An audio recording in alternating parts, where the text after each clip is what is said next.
Howdy everybody and welcome back to another episode of the Toku Roundup. Yeah!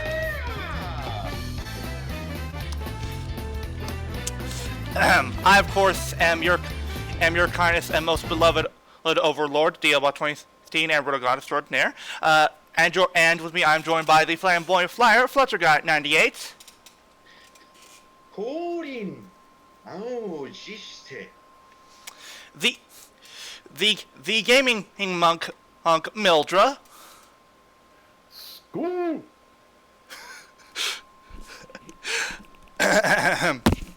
Now, unfortunately, Hero is not here at the moment. Hopefully, he will be joining us soon. But yeah, and thankfully on our end, we're actually recording slightly on time for once. Oh my God!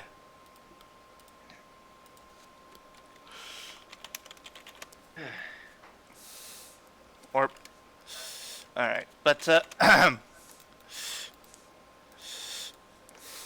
but since we are now a bit of an update here on the end of the Toku around the server, we've decided to replace Steve the soundbot. He has been removed from the server completely. We've now replaced him with our new rhythm bot. We call him Bob. Why? Because as some college youngsters taught me, there's always room for a Bob. So if the music sounds any better on your end audience, you have the new soundbot to thank for that. And thank you for Flutter for actually adding in the soundbot. Good boy. You're welcome.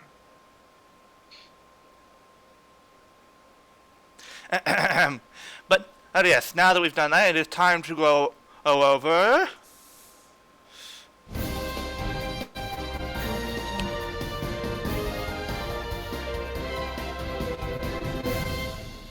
the Toku Roundup news, and we start off with news involving a certain Netflix anime. Hey, that's ripping off Iron Man. And Flutter, would you like to start? Yes. So, through the Netflix Twitter page, they've announced that the Ultraman anime will be receiving a second season. Of course, details regarding the release are unknown, but we'll update you when they're announced. Though, we can already guess based on a few things that it will involve some of the ultras that we haven't seen yet that have shown up in the manga, such as Taro, Jack, etc., etc.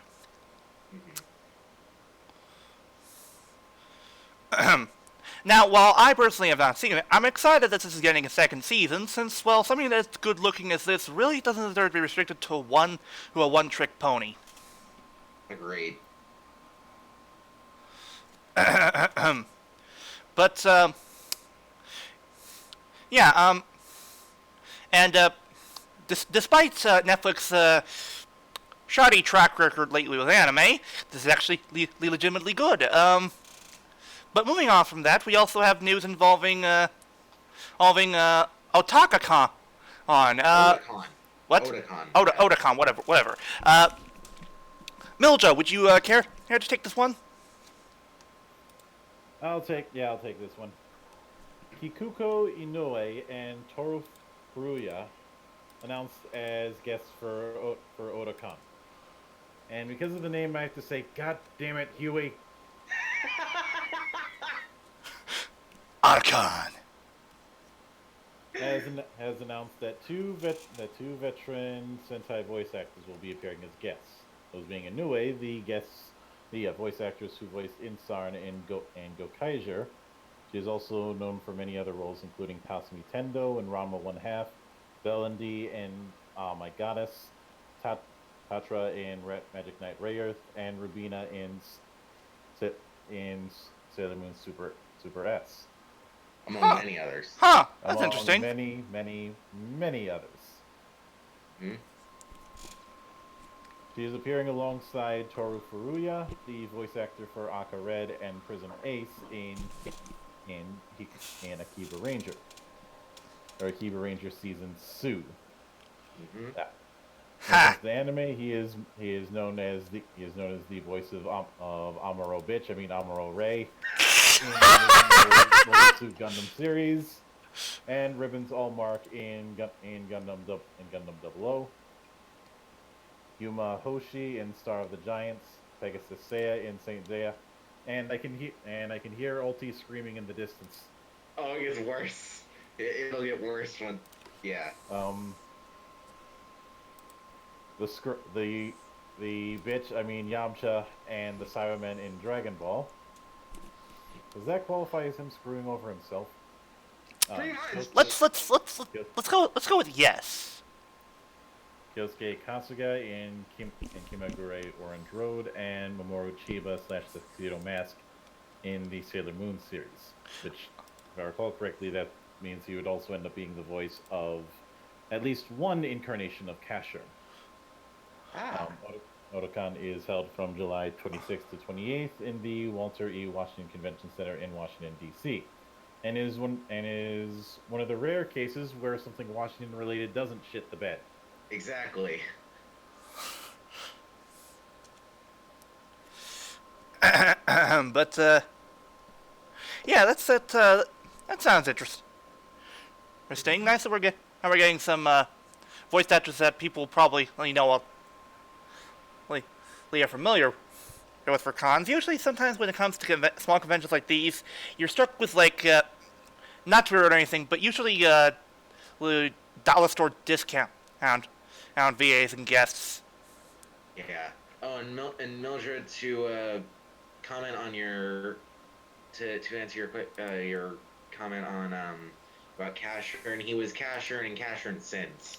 Yeah, that's what I was thinking.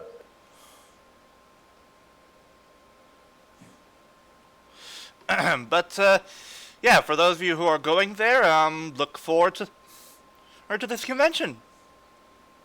Look forward to meeting those voice actors. And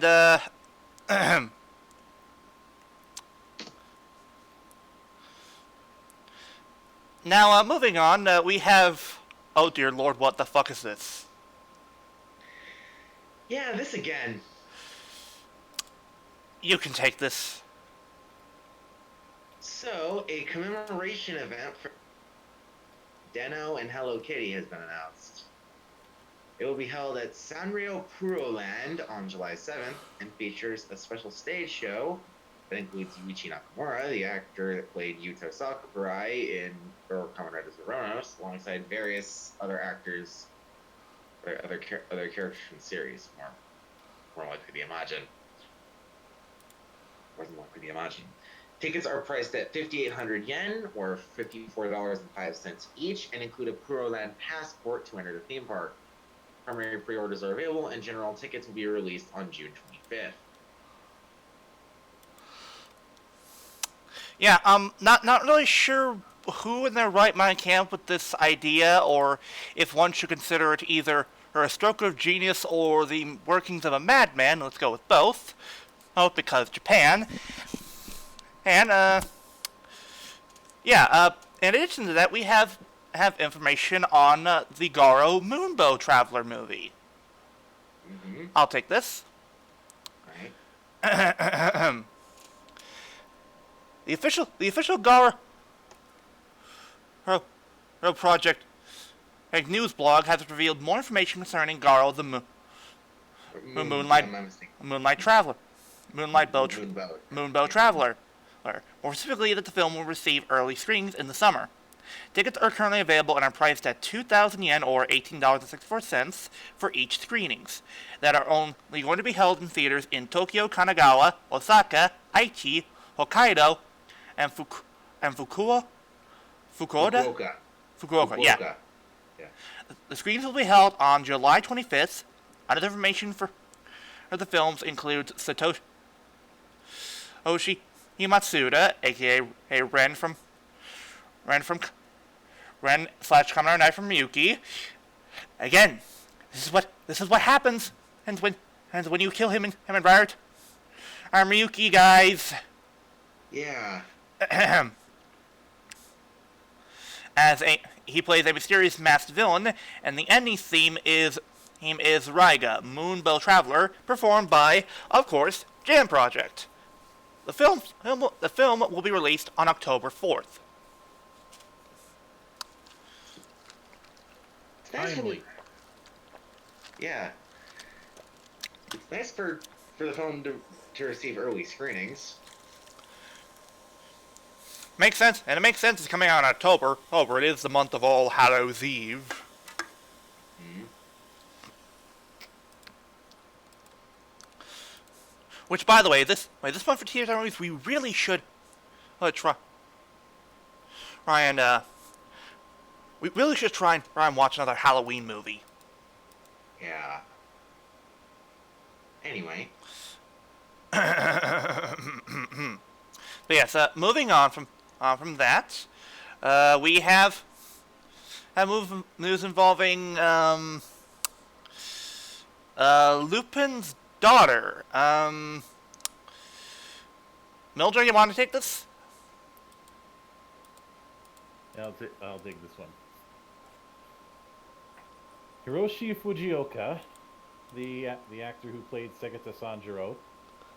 Also the original Kamen Rider. Mm-hmm. Yeah, I know, but I had to swerve somehow.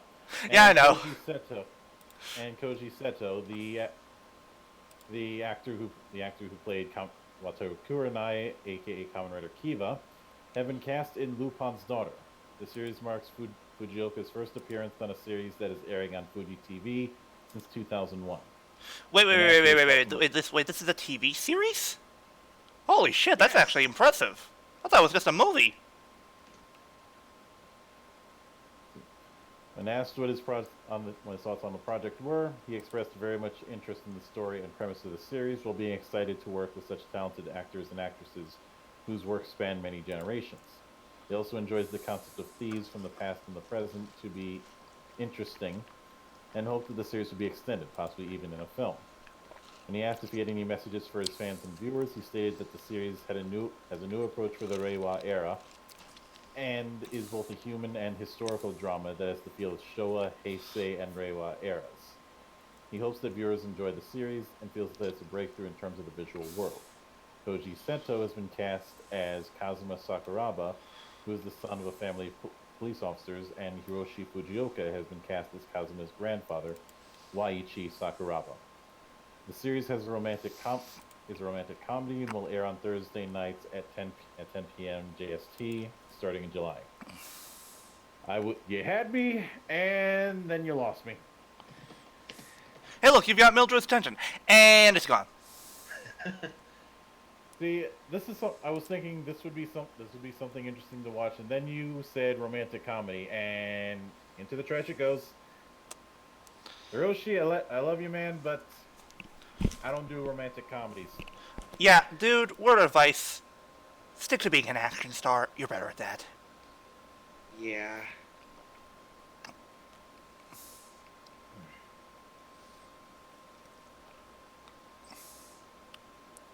Like, I understand you wanting to try and do new and unique things. There's nothing wrong with that, but there's times where you gotta step back and think, is this really a good idea? True.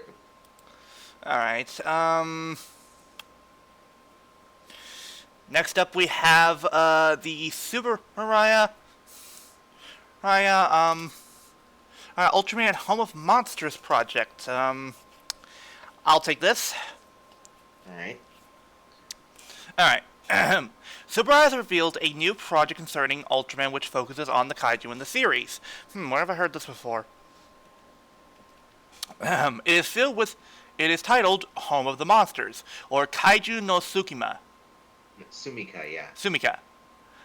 The project is set in a world inhabited by the kaiju, that features a group of boys and girls who enter into the world. Oh dear, we have an isekai. Hi, store. Hurry. Yep. I'm already worried. Shields up. Yep. However, the kaiju that inhabit the world have been cut off from the human interaction and don't have the will to fight, which in turn allows them to live together peacefully and with each other. The project includes a picture book and interactive attraction at Gallery Amamo in Tokyo Dome City. The picture book will be released in August, whereas the attraction will be open from November to January. Okay, I'm confused. What the fuck is this? Yeah, the hell is this? At first I thought it was one of those isekai anime, but now it's not, and I'm just... What the bloody hell is this? Because Japan, deal. No, I'm not. No, I'm just asking, literally. What is this? Yeah, the plot is very confusing. I mean, what is this is this an attraction? Is it some sort of manga? What are you? The only guess that I have is that you're going to see a children's picture book tied in with an attraction, but this is poorly described. Yes, it is. Either whoever came up with this did not really have a good idea of what this was going to be, or the translation was very bad, which I highly doubt it was the latter. Mm-hmm. I would say I highly doubt it, but given the fact that I had to deal with a bunch of fake news regarding an ethics committee earlier this week, I'm not discounting the possibility. Yeah, so that's a thing. Let's move on to something different. Let's talk about Kaiji final game. Flutter, take this. Actually, since this involves Kaiji, I think I need to take this. You know what this is? Yes. Ooh. I am very familiar with Kaiji and its predecessor, Akagi. Why do you think I keep saying there are no friends at a mahjong table? Okay. Well then, Mildra, go ahead. Kodansha has announced that the Kaiji manga series will be given a third and final live-action film called Kaiji Final Game. The story of this film is completely original and is written by the mangaka Nobuyuki Fujimoto. How about you finish Akagi and get him out of that damn house?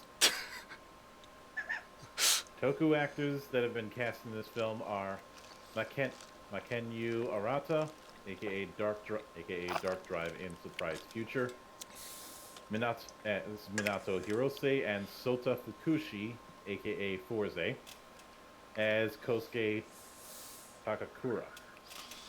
Toya Sato, the director of Kaiji the Ultimate Gambler in Kaiji 2, will return to direct the film. It will be released January 10th. Huh. Ain't this interesting? Yeah, very. So, for those of us who do not, for us and of course the audience who do not know what the hell Kaiji is, care to explain, Mildra? Kaiji is a spin-off from Fujimoto's previous work, Akagi and Ten. The idea is in those cases, he was handling a character who was a genius gambler, or rather up and coming genius gambler in the case of Ten. Whereas with Akagi, he is somebody who has terrible luck, but ends up being put in do or die situations. Ooh. One of the first arcs with him was a cruise ship that had a rock paper scissors match of death. You challenge somebody to Junkin, and if you lose, you die.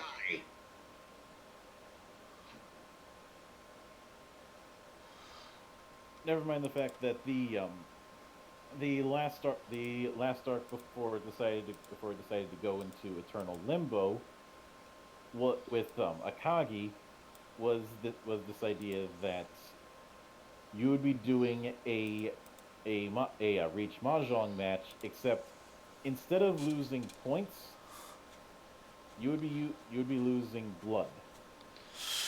Oh wow, that sounds dark. Yeah. So don't fuck up. But that's the kind Hold of on, Mildred. that's the kind of- Don't you actually have that button? Oh yes, I do. Moment. Don't fuck up. Thank you, thank you. You are welcome. But Akagi and Kaiji are two very, very underrated anime that I wholeheartedly recommend anybody to take a look at.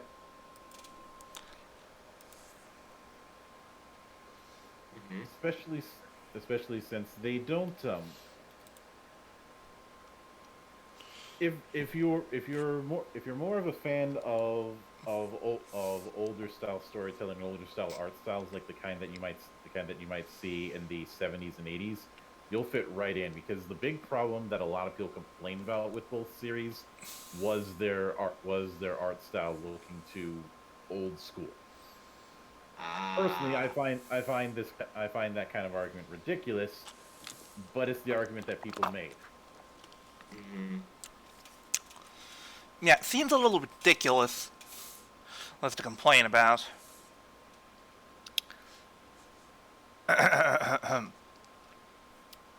So, yeah, people, uh, look forward to that. Hmm. Let's see, moving on, we've got stuff from, over Quartzer to discuss. Flutter? So, Toei has revealed the theme song for Kamen Rider Geo Quartzer. In addition to playing the Quartzers in the film, Da Pump, the band that Issa, one of the singers that performs over Quartzer, and the actor that has been cast as Kamen Rider Parks, is the lead singer of, will be performing the theme, titled Party Universe Festival. Huh. Additional plot What an interesting name for a song. Yeah. Additional plot details for the film have all. The Quartzers aim to kill Krim Steinbelt in order to prevent Soga from obtaining the powers of Drive, thusly limiting his rise to power. The most recent trailer reveals that Waz might have been acting as an emissary of the Quartzers for the entirety of the series. So it's a case of he was on their side this whole time? This whole time. Anyway, yeah, the film is also being billed as the last page in the history of the Kamen Rider. The Pump and Issa have performed themes for Kamen Rider before, such as Justifies for Kamen Rider Fies, and the themes for Kamen Rider the First and Kamen Rider the Next, Bright Our Future and Chosen Soldier. First also featured Issa in a cameo as a Shocker Commander. The film will be released that's interesting. on July 26th.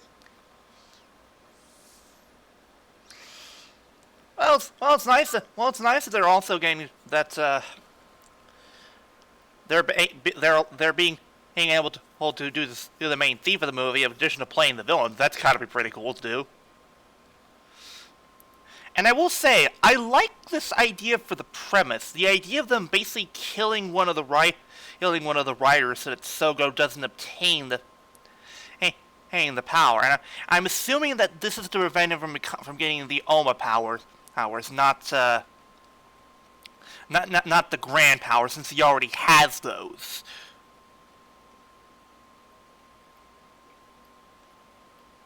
Wait.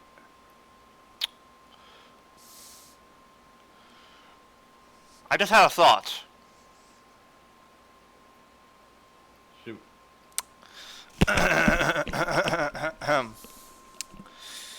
We could technically say that since he already has his final form, that they're trying to stop him from obtaining Drive's grand power. Nothing?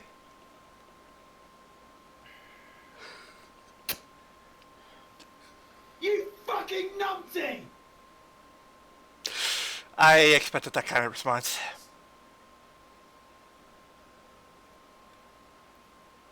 Seriously, don't drag good crossovers in the middle of our shit crossover.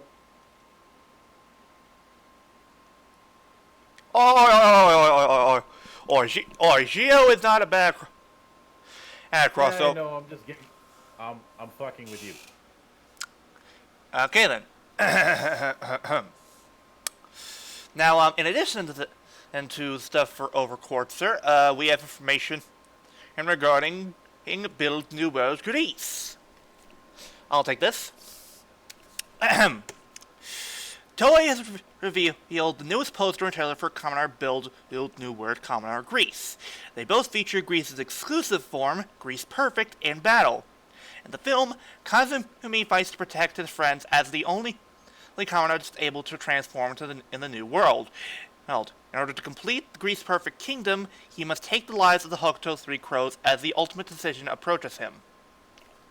Along with the main film, the previously announced special short, I Heard the Idol Mitan, Idol Otaku who is dating his fave, will be included with the limited theater screening and the DVD and Blu-ray. The limited theater screening will be held on September 6th, while DVD and Blu-ray will be released on November 27th. And okay, since we before we continue, let's talk a little bit about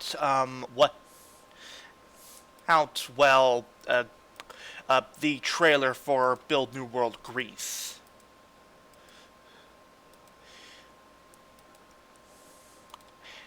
Please tell me you both have actually seen it, because if not, how do you ruin the segment? I have, but I haven't commented on it to a high amount of detail. Okay, and then Flutter. Oh, god damn it. We can't hear you!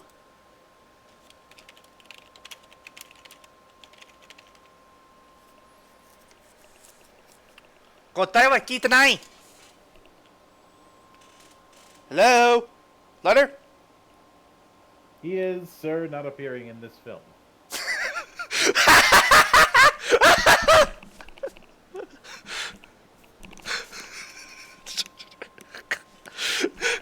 Okay, Mildred, that was good. Too sweet. Too sweet. I love the snark that you bring to this podcast. It's wonderful.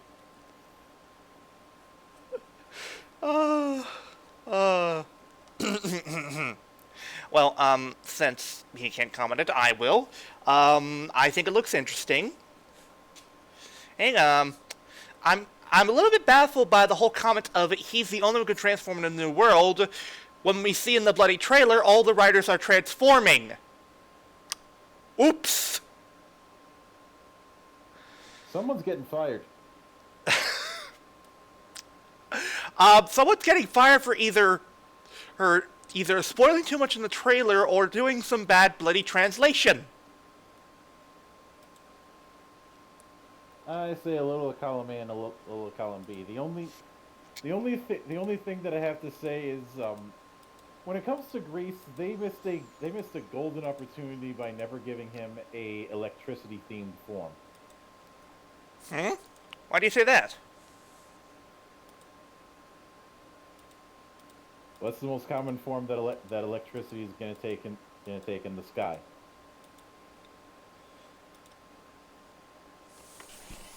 Hold on, repeat that. What is the most common form that electricity is going to take in the sky? A lightning bolt? Yes. Can you not figure out where I'm going with this? No, I can't, sadly. Greased lightning? Oh! Boo! Boo! jokes. Boo, I say! Boo!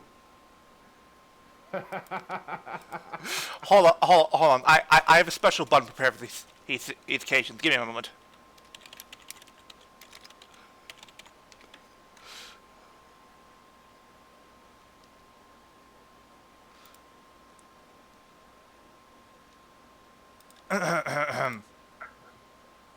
What?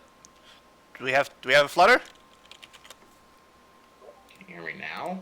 Yes, we can. Also, Mildred, this is for your bad joke. Man, you Wait, corny. what? Mildred said that it was a wasted opportunity to not give Greece an illustrative-based form. Huh. Do you want to know why? Why? Flutter, what's the most common form that electricity takes in the sky? Oh, thunder. No. Lightning. Think about that. Oh, God. I had to explain it to him. You catch on quicker than he did. Alright.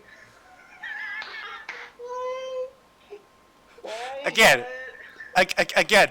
Man, you corny! I regret nothing. Of course you don't. Now then, we have to bring down the mood a little bit, because, yeah, we got something to discuss involving, another actor passing away. Not it. I'll do it. On June 13th, Ishida Nobuyuki, the actor who played Kyotaro Kagami, aka Mirror Man, passed away due to multiple organ metastasis from colorectal cancer, which he had been fighting since 2014. While he was fighting the cancer, he continued acting. However, he had to have multiple operations and was diagnosed with and in remission of the cancer several times. He was 68. Our condolences go to his friends and family. Yeah. Now, for those of you who are looking at the image we have right now, Mirror Man actually would go on to be homaged again in Ultraman, and later revised in the Ultra Universe as Mirror Knight in Ultraman Zero. Yeah, Mirror Knight.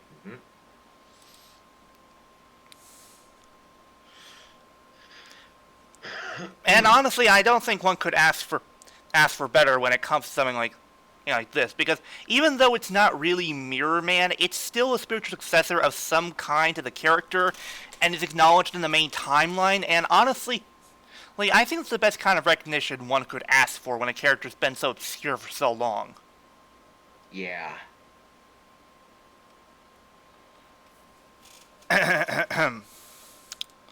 But yeah, from all of us here at the Toku Roundup, we give our condolences to his friends and family, and we hope they're going through this well. But moving on from that, we got some toy news to discuss. That being involved in the Figure Arts Gaze Revive. I'll take this. Tamashii Nations has revealed a teaser images for SH Figure Arts Kamen Rider Gaze Revive Shippu and possibly Kamen Rider Gaze Revive Goretsu. Release info is not available at the moment, but if SH Figure Arts GO2 is any indication, expect these SH Figure Arts to be Tamashii Web exclusives. Fuck you, Bandai. Yes.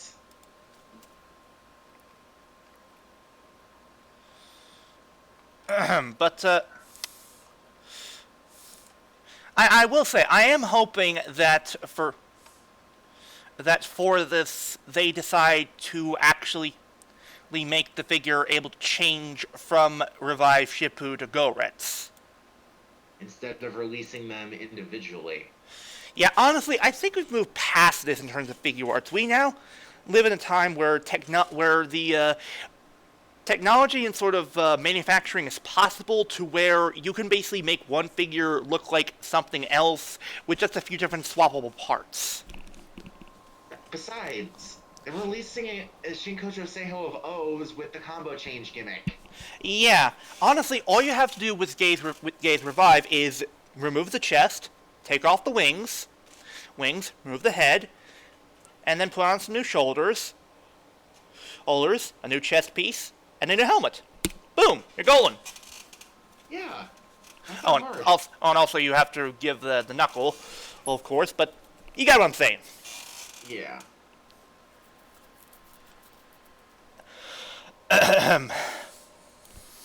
But in addition to that, we don't have images of this yet, but we have a tease of the next mini plot item. Who wants to take this?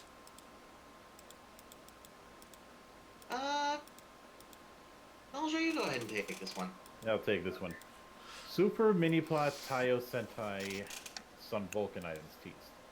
Bandai has teased the next entry into the Super Sentai series of Super Mini Plot. That being the figures for Gun Vulcan Robo and Taiyo Sentai Sun Vulcan. For fans, this kit will be a sufficeful alternative for those unable to afford or find the original Godaken release of Sun Vulcan Robo. Release info is unavailable at the moment, but we will update you when it is. To be honest, the only reason I would get anything with Sun Vulcan is just so I can have a whole Sentai based on Solera of Astoria.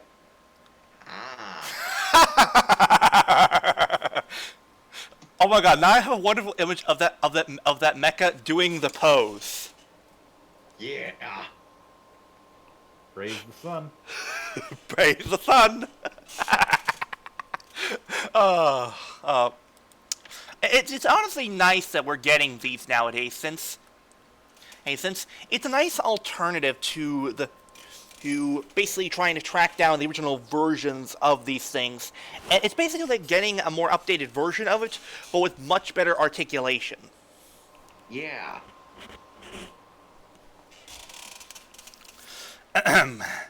Now then, question: who here wants to deduct their money for San Diego Comic-Con? No? Well, too bad. They're gonna make it with a few exclusives, which we're gonna cover right now. Who wants to cover the first one? I will. All right then. Let her go ahead.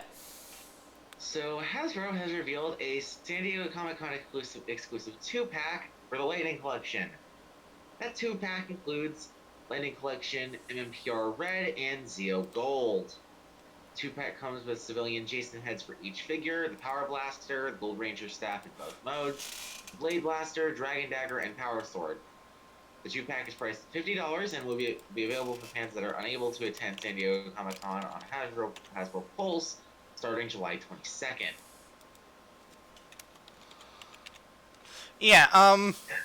This is cool. Hold on, but real quick, I'm contractually obligated to make a joke. One moment. I love gold. Damn it, DL. I had to. Fair enough. Now, this is cool and all. However, they made one major fuck up with this set. Oh? The bloody civilian heads. Why is that? Okay, you know, here's what I'm going to do, Flutter. I'm going to post right now in the grinder for you the box they come in. Which, mind you, the box looks good and all. But I want you to take a look at the civilian heads inside it. Keep in mind, both these are supposed to be Jason.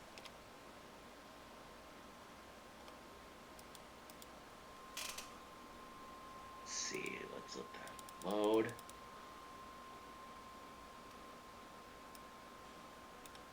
What the hell?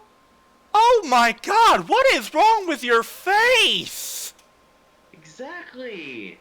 looks nothing like Austin St. John. What the hell happened? Yeah. I hope this gets posted to him so we can meme on this. Yes. Yes, I hope so too, but I know we really shouldn't be ragging on this, but the Lightning Collection has gotten this right several times before. But ever since the whole thing with Beast Morphers Red, it's like they haven't gotten the heads right since then. Yeah. This looks nothing at all like Austin St. John, and they look so fucking creepy. Yeah. Like that smiling head, that's gonna be in my nightmares tonight. Good God, I'm gonna close this image right now. You know, if Hasbro was trying to go for nightmare fuel, I'm sorry, but this is fucking amateur hour. And the worst part is the fact that these are fucking San Diego Comic-Con exclusives. This is amateur hour crap. This is stuff you sell in a goddamn toy store. Or not a San Diego Comic-Con exclusive. What the hell's wrong with you people? Yeah. Like, I know we really shouldn't be I know we shouldn't be ragging on this, but given how special these are, we kinda have to. Yeah. When you buy a San Diego Comic-Con exclusive, you expect shit of the highest quality. Does this look high quality to you? No, it doesn't. No, it doesn't. Well, I'll dunk on him. What do you say? But then again, I dunk on everybody, so moot point. Yeah.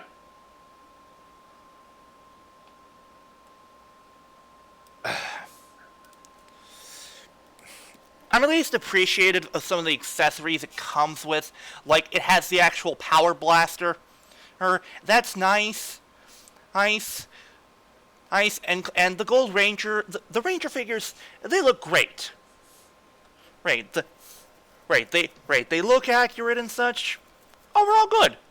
Good, and I appreciate the accessories that Gold comes with, like actually coming with two versions of the Zeo Gold Power Staff. I especially am appreciative of the gold like electricity effect part. That's a good touch too.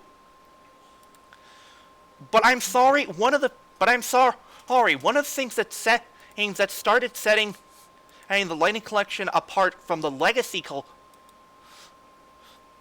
collection is the fact that it has accurate heads.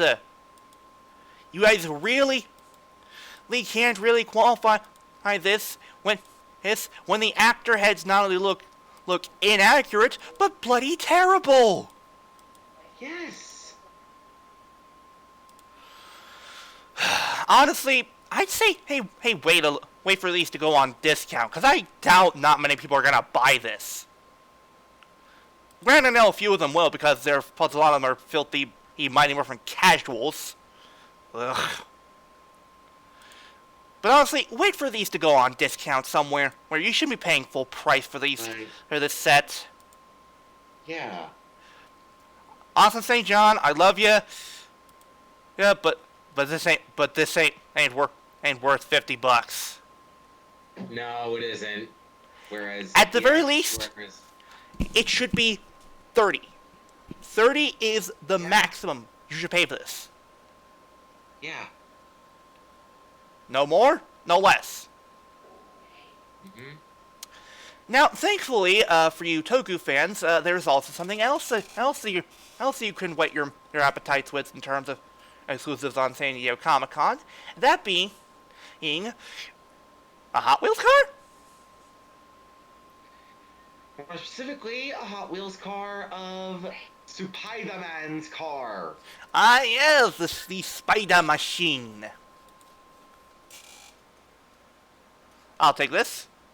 Mattel has revealed a San Diego Comic-Con exclusive Hot Wheel, which is designed after Spider Machine GP7 from the Japanese Spider-Man.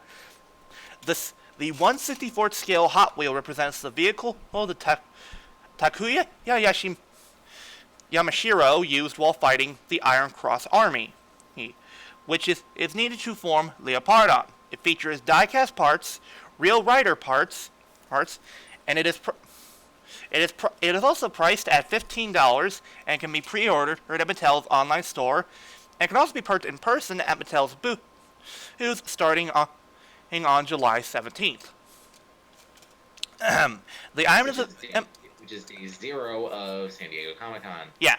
The item is available in a limited quantity, and those who pre-order will receive the item after the convention. Attendees need to go to the Mattel toy store booth and check in with their badge. Once checked in, their orders will be released for shipping. So, yeah, for you Hot Wheels collectors, since I know there are some out there for some bloody reason, look forward to this, and also, for you Spider-Man fans, and, if you really want to get your hands on this, I'd say go for it. Honestly, I'd say this is honestly a steal. $15 for this? That's honestly cheap. Yeah. But I want you to take part. Like, usually these kind of things would cost at least 30 or such, but I'll be back, guys. But 15? I'm legitimately impressed. That's honestly a reasonable price. I also appreciate the artwork for the box, for both the box and holding the actual car packaging, along with the packaging of the car itself. It looks really good. It's got some great artwork. Very accurate to the show, I have to say. And hey, this is basically Spider-Man getting mainstream attention of some kind. So, yeah, people, if you want to see Spider-Man and then possibly an Into the Spider-Verse sequel, I'd recommend going after this. It's to show, yes, he is marketable. And of course he's marketable. He's not a bloody giant robot. A really OP one, but still. Yes, exactly. Even if it's one that had to get completely jobbed the fuck out because Slotto Blocktavius had to exist. No, I will not let that go. Wait, what did you call him? Slotto Blocktavius. Oh my god, I love that nickname. I love it. Yeah. Mildred, that is amazing. Too sweet. I mean, I'm not sure you came up with the actual name, but regardless, I love it. I didn't come up with the name. I first heard it being used by good brother Nurgle. But he was that was when he was on that ridiculous blocking spree and trying to act like trying to be an internet tough guy. Yeah. Auto Blocktavius. Yeah. Brilliant. Anyway, moving on, we got... Oh, look at the little chippies, they're adorable! Yeah. Flutter, you can take this.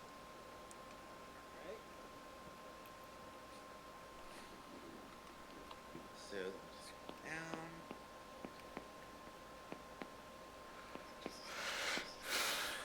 So, the official Twitter account for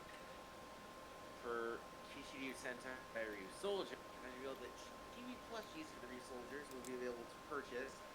Flutter? We can barely hear you.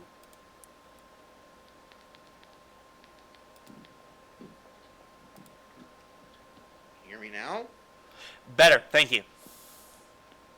So, yeah, the official Twitter account for the Kishiyu Sentai Ryu Soldier has revealed that chibi plushies for the team will be available to be purchased at the TV Asahi Summer Festival, which will be held from July 13th to the 31st. The summer movie special events will be held from July 13th to the 27th. The event for Kishiyu Sentai Ryu Soldier Time Slip Dinosaur Panic will be held from July 13th to the 26th, and the event for Counter Geo Over Forza will be held on July 27th. attendees will be able to attend the festival on July 31st with free admission. But if you have a Sama pass with number,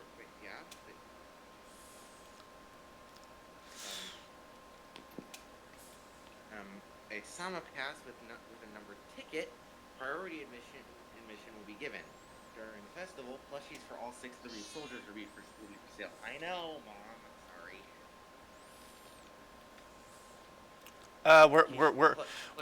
We're not your mother, Flutter. That wasn't. Whatever.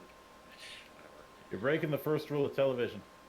Yeah, during the festival, plushies for all 6 of the soldiers will be for sale. Release details are currently unavailable. It's nice that they're releasing plushies at this event, to be honest. Yeah. I don't have much to say about it because the only thing I use plushie for is kicking.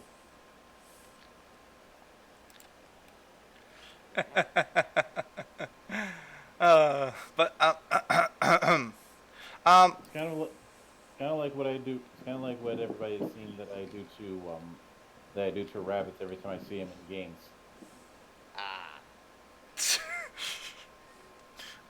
Seriously though, Mildred, why do I have trouble hearing Flutter? Flutter thinks that his mic is really low.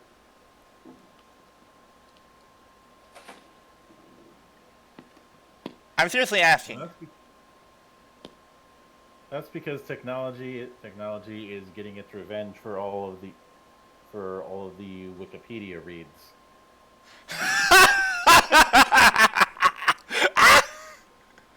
God damn it, I'll try.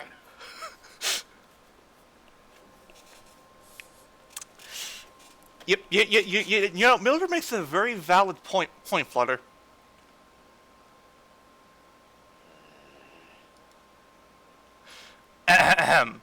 But we also have stuff regarding NGO getting some good attention. Mildred, would you like to take this? Yeah, I'll go with this one. At the Japan Toy Awards 2019, which took place on June 11th in Sumida, Tokyo, the DX Ziku driver won the last year's Hit Sales Award, which marks the 4th consecutive year that a DX Henshin belt from Kamen Rider has won that award. The DX Kishiryu 3 Knights set won the Boys Toy category award. Furthermore, both sets were displayed at Tokyo Toy Store from June 13 through 16. Good show, yeah. No interrupting.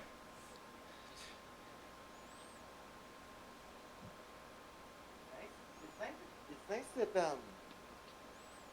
these figures have actually won awards and keep doing so every year. Yeah, it shows that that Toku is still alive and kicking in some way, and that it's still very marketable. Yeah.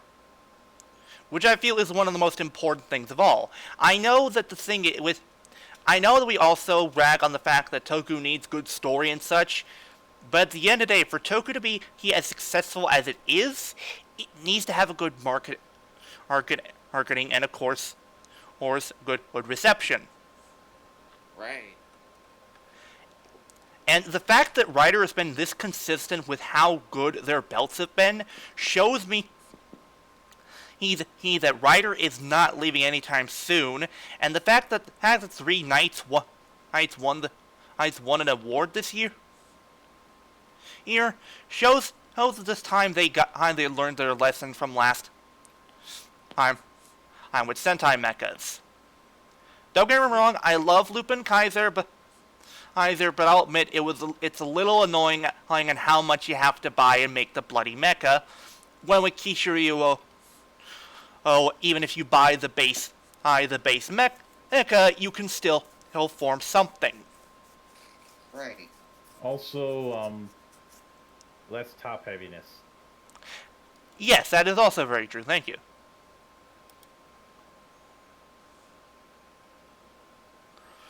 Granted, not the worst offender with top heaviness, but that's not exactly an endorsement. Yeah.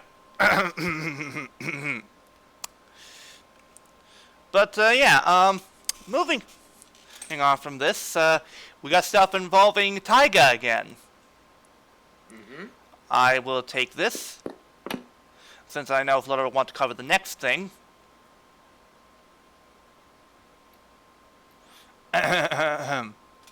Premium Bandai is... No, what am I saying? Sorry. The Ultimate...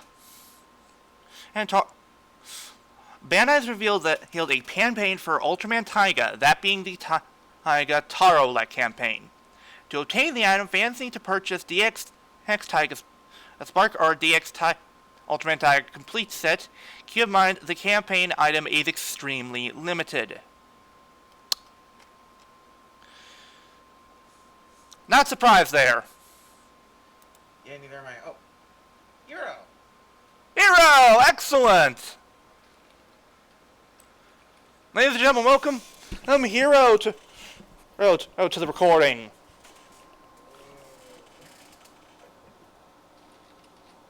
Hmm? I'm tired, okay? I was gonna say, what's that, Hero? Timmy's stuck in the well. Woof woof. Okay. Well, since you're here, Hero, you can cover the next bit of news we have, which is news involving the Premium Bandai with Godzilla. Oh, goddamn! You guys are already down there for the news. Jesus. What? We don't have that much to cover this week. Oh, that is true. Yeah, premium. I've also noticed the premium Bandai news has been very scarce this week. I know, right? I think they're learning. Okay, Good one, Mildred. That's a good one. I just loaded into it. Alright, well, Hero, do you have the document open? I'm getting there. I'm just scrolling down. I just got in here, okay? Well, it's like when you show up late for work. It's like when you show up late or something, you can't immediately do stuff. Yeah, but the thing is when you show up late for work, you're expected to immediately be ready to go. Yeah. Yeah, but it's also called, it's also called the dock has to load, and if the thing would stop scrolling down and scroll up instead, that'd be great. Minor film people happens all the time. I know, I think I can just scroll up. Hold on. Almost there. If my Chrome would, not act like an ass right now, that'd be great too.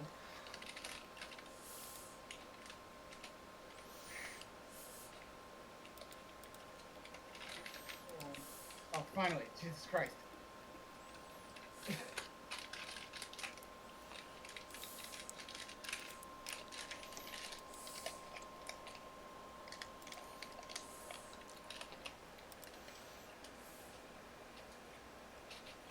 There we go. Okay.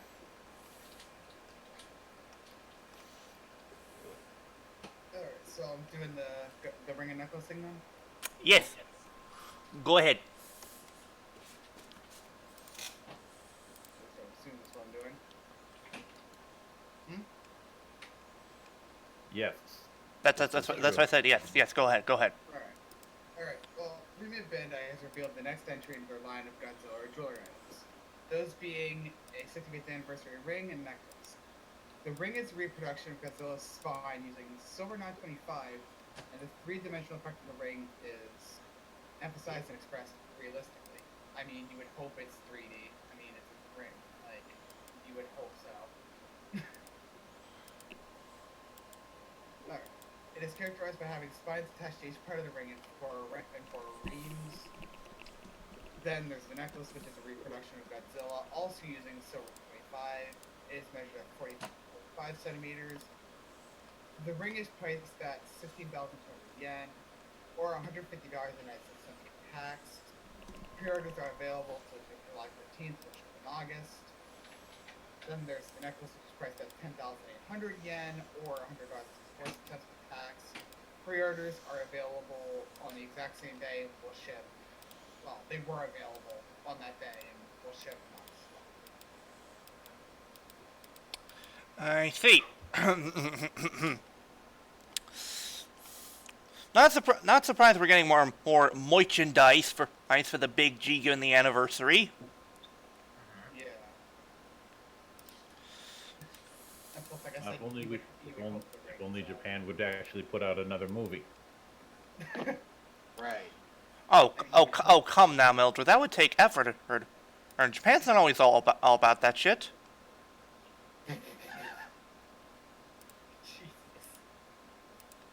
No, you have a point. I mean, they did think the anime trilogy was a good idea. Oh, that is a thick burn there, Mildred. Too sweet. Too sweet. I actually, Hiro, have you ever seen what the anime version of Mechagodzilla looked like? No, and I don't think I want to. Too bad. I'm gonna show you now. Oh no! Let's see, Mechagodzilla. The day before his birthday, this not get treated. Come on. Oh yeah, that's right. I almost forgot it. It is your birthday. Well, it's tomorrow. Tomorrow, yeah. Well, yeah, but when the time comes, we will have a button to play. But in the meantime, Hiro, behold! No, oh, God, Come on. no, hold on. Is that too long? No, it's not. Okay, good. Behold, Mechagodzilla in the anime form. Okay, I'm just gonna say this looks almost like fucking, what am I trying to think of here? This looks such a Grimlock from the one live action movie, from like the newest one. Last night? I think, yeah. It looks exactly like that. Oh, here's the toy version. I've seen better looking trash art. That's beautiful. Oh, but here's the thing. Here. You want to know what the worst part is? What? In the movie in the beginning, they couldn't even get this thing to frickin' start. Well. What is it? Is it almost like a car from the '50s where you can't fucking start it? All you hear is the engine trying. Yeah. I just. I don't know how to feel about this. I have seen fan art that is better than that bloody thing. It's if they took out the thing like the way they can make it look better honestly is taking off all of this. It has like too many spikes. I think one of the biggest problems with it is this. It looks nothing like Godzilla. Yeah, exactly. Like look at that thing. You know how I've harped on over design? Yeah. This is a case in point. Yeah. Hell. You know what? Here's a better. You know what? Here is a better design for bloody Mechagodzilla, and this is from an American movie. Oh dear lord. The worst part is it actually looks like Godzilla, except Yes. Mecha. Like he's supposed to be. Yeah.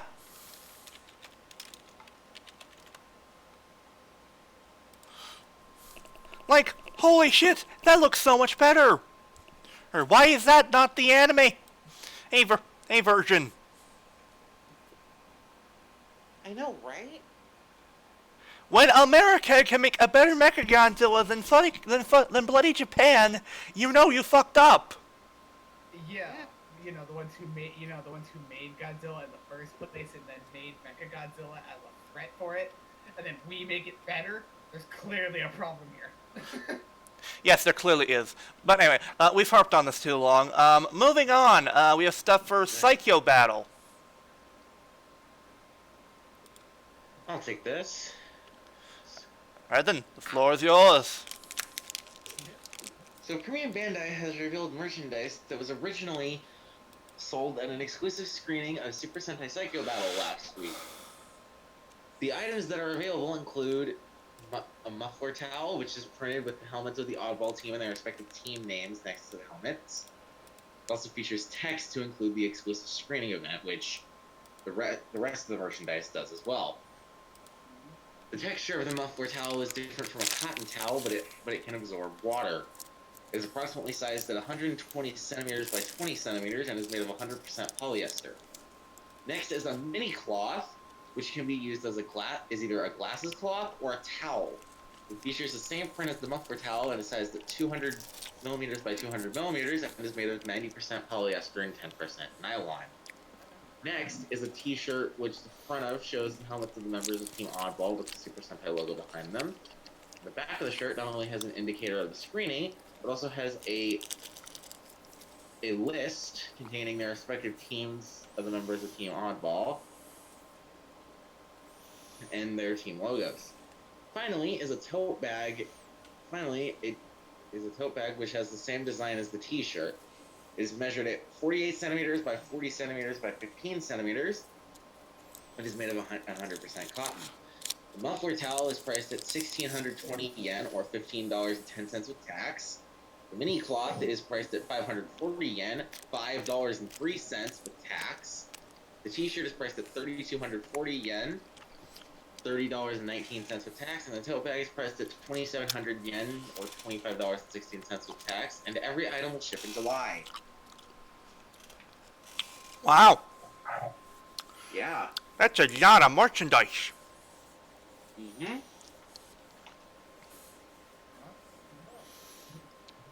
And it's good that Psycho Battle's getting more attention because I feel Psycho Battle should, it's good because it's really special.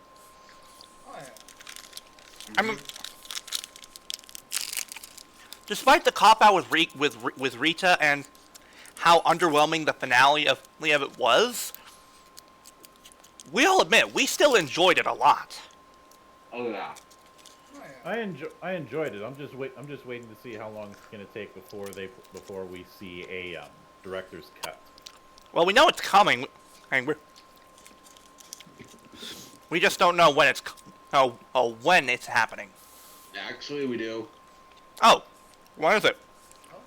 July 10th. Wow. Oh, I mean, Well, okay then.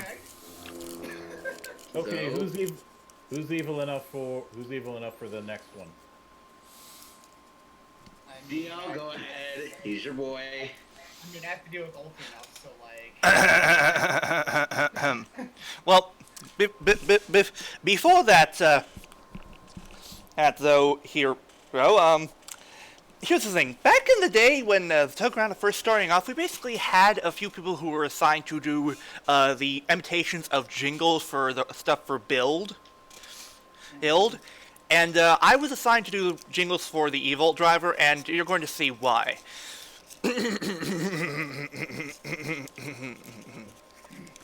It's been a while since I've done this. Cobra Rider System Evolution! Are you ready? Cobra! Cobra! Evol Cobra!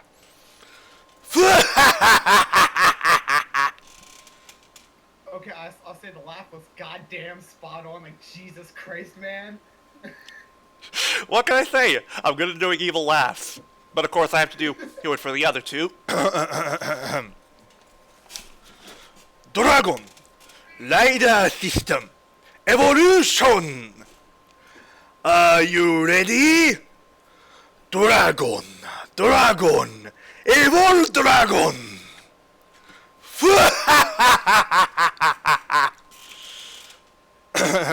And last but not least, Rabbit Rider System Evolution! Are you ready? Rabbit, rabbit, evil rabbit.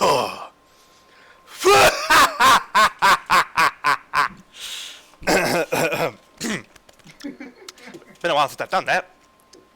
But yes, this is involving the SH figure arts for Kamen Rider Evolved, all boys and girls, and be prepared to hate Premium Bandai. Now, rather than release these figures individually, Premium Bandai has actually made to where when you buy Kamen Rider Evil, you get the parts to make every phase, including Evil Phase 1, Phase 2, and Phase 3. Black Hole sold separately. You know. So Black Hole is Bandai's version of saying phase fuck you. You know, that's not inaccurate. No. There's also another way to say that phase. I'm going to physically eat a building because I felt like it. Yeah. But yes, this set includes all the parts you need to make Evil Cobra, Evil Dragon, and Evil Rabbit. It gives you all the bottles, shoulder, her pads, and heads. Now comes the bad part. And chess, anyway. Well, yes, of course, the chest, but now comes the bad part, people. Price. You want to get your hands on this set, and which is, of course, a Tommy Troop exclusive. Fuck you. It will cost you 8,800 yen, or $82 with tax. Yeah, but here's the thing. What you're both going to realize is an SH figure art. They usually charge a lot for a very good product. I know, but I can't help but be sad about this.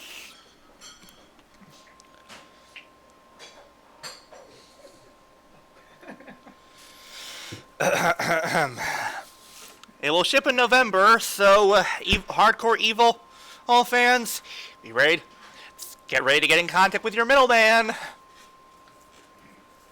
Yep. Get ready to tell your mailman he ordered yet another figure arts.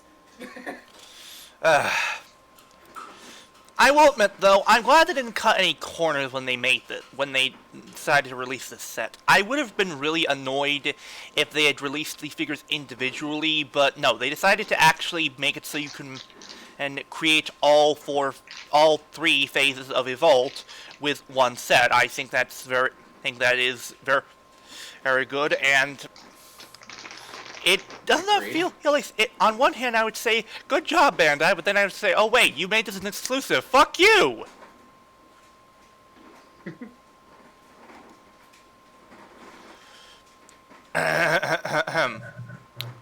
But yeah, be prepared to have Black Hole eat up your wallet there, folks, because that's probably how much this is going to cost. Oh, Miss Surprise, if getting Black Hole will cost even more. I know, right? We're not even mentioning Evil's monster form, which will probably cost even more money.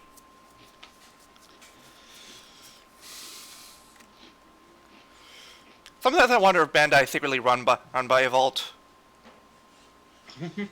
No, I personally think they're doing business with Games Workshop. You may not be wrong about that. But yeah, moving on from the planet craze, planet devouring Maniac, we discuss dinosaur or Knights merchandise. Who wants to take this?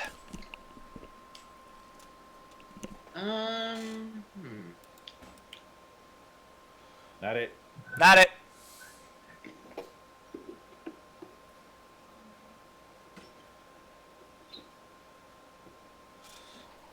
So that means it's down to both Flutter and Hero. Not it. And of course I come back right then. You fuckers. Hey! You didn't tell us you were going to be away. I mean, yeah, but still, like. Excuses. Boy? Excuses. Here's read the bloody article. I'll take the continuation of outfit. I'll take some accessories for my outfit. Oh yeah, you started making an outfit last week. I'm not even. That's gonna be like a running joke anytime there's anything clothing related now. Yeah. Okay. New joke around here. If there's anything clothing related, we automatically give it to Hero. Because it kind of just started happening last week, and we didn't even intend on it before. Yeah. Yeah. But Hero, go ahead. All right. Well, Premium Bandai has released more merchandise for Kichu's Area Soldier. First, we have some flat pouches. The front design has the suit pattern of the Area Soldiers, and the design on the back of the pouches features the pattern of the Area Soldiers displaying shirts and Area Soldier symbol over the background. There's a color selection for the main colors of the Area Soldiers. I mean, I would hope so. Like, I would hope there's red in that thing. Alright. Well, they measure at 230 millimeters by 150 millimeters, made of polyester and cotton. Next, we have travel size mirror cups. Okay. They feature the design of each senshi. Jesus Christ, can't speak today. Yeah, I know. They are measured at 92 millimeters by 115 millimeters and are made of polystyrene and glass. Polystyrene, I think? Polystyrene. Okay, thank you. And glass. Furthermore, we have bandanas, which feature the same design as the back of the flat pouches and also come in a color selection with color routine. Again, I would hope so. They are measured at 520 millimeters by 520 millimeters and are made of 100% cotton. Finally, we have hair scrunchies. Hold it. I need a button. Okay. I didn't expect hair scrunchies. Hold it. 1 moment. What? So, what is it that we have again? Hair scrunchies. Hair scrunchies. What? Yeah. What? Alright. The designs feature the Ryusoda symbol of different colors and are leamed yarn woven and come in colors of all 6 of Ryusodas. Oh, so we're finally getting some merchandise for gold for once. They are approximately measured at 150 millimeters in diameter and made of polyester. Now for the prices, which actually aren't that bad. The flat pouches are priced at 1,620 yen or 50,010 cents with tax. The trousers mirror covers are priced at 1,296 yen or the bandanas are priced at 1,620 yen or 50,010 cents again, just like the flat pouches. We have tax, and the hair scrunchies are priced at 1,080 yen or 10,006 cents. They will ship in August and September. Okay, on one hand, some of these are cheaper than how Premium Bandai usually makes you pay for this, but on the other hand, so... Hey, but why though? Okay, but why though?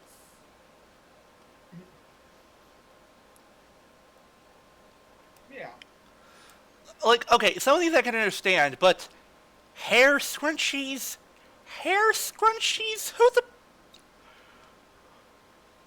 Who the hell would pay that much for a hair scrunchie? Exactly.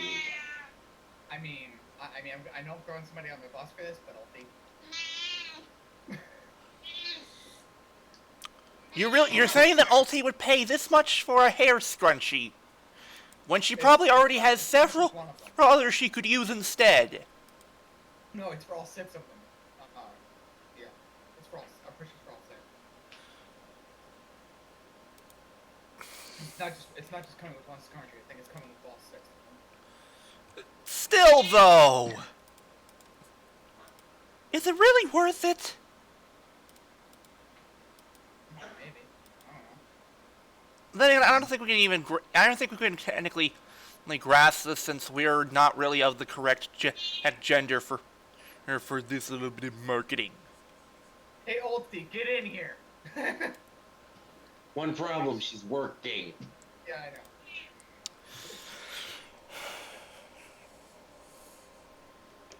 Alti, when you eventually see this, please feel free to comment and explain Please. lay your point of view on this. Please, I'm legitimately curious. Yeah, we are. But this is one time that we're actually curious about this. So we want to know, like, how you feel about that. Okay, moving on from this stuff, Thing. Yeah. Thing. we have more stuff involving Ultraman. Mm-hmm. I'll take this since I'm sure Flutter will want to take the next bit of news. Uh-huh. Brain Bandai has revealed the Ultimate Luminous Premium Ultra and Gaia set. The set will include statues of Ultraman Gaia Supreme version and Ultraman Agul version 2, the Electric Boogaloo. The statue for Ultraman and Gaia Supreme stands at 115 millimeters and 46 inches. 4.5 and 4.5 inches. 4.5 inches. And the statue for Agul version 2 stands at 114 millimeters and again 4.5 inches. The set is priced at 4,000 yen or $37.27 and it will ship in September. Not really sure why you'd want to pay money for these when there's already, I'm pretty sure, figure arts or other methods of getting these available. Right. But, you know. I mean, if you want to get this, we won't judge you out loud, but I will. okay. Well, okay. We can't speak for him, but honestly, I don't understand why people would even make these because I'm sorry, I don't get it. Why would you pay as much money for a statue when you can pay less for a freaking figure art or such that's posable that you could actually display and take up less shelf space? You're also forgetting the practical application. You can use that as a weapon. Yeah. But I guess for you diehard Gaia fans, you might want to get this. I don't know. I don't bloody know. Wait, just Gaia fans? I'm looking forward about this. There's Gaia fans? Okay. Ultraman fans, and in general or whatever. I was about to say. Happy? Very.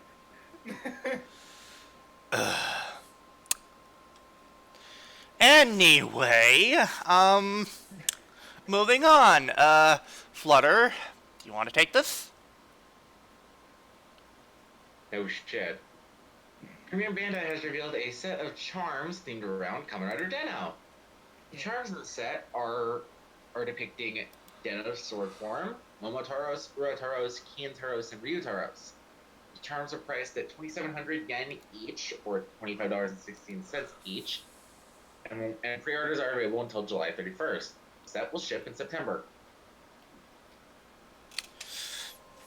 Yeah, I will admit these look nice at least, but why would you want to pay for these when they're not even correctly colored? Yeah, good point. Yeah. I mean, I understand gold is really nice and shiny looking and such. That's cool and all, but you guys really couldn't change it to silver to make them, more accurate. And if they really wanted to, they could have even gone with gone with silver, like you said, but then painted the silver more like a blackish color to hide it. Hey, there you go. Then it doesn't look like it's there, but you're still getting something really good out of it. Or hell, release variants. Yeah. Yeah. Like if people want a gold version, they can have a gold version. But if they want to have like a show accurate kind of version, there you go. Yeah, there you go. There you go. Exactly. You see, this isn't that hard to do. Then again, it's Deno, and let's face it, they don't care about Deno unless it brings them money. Yeah, that's true. Hold on. In fact, since we brought that up, I have to play a clip. Hang on.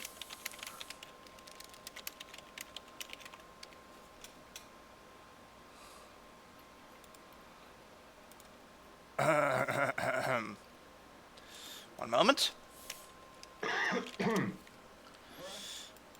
We're actually obligated to play this clip since we mentioned Deno. We've got to have money. Of course. Yep. Am I wrong? Oh. I didn't think so. But moving on from that, Mildred, why don't you take this last one? Alright, let me get the spot. So on the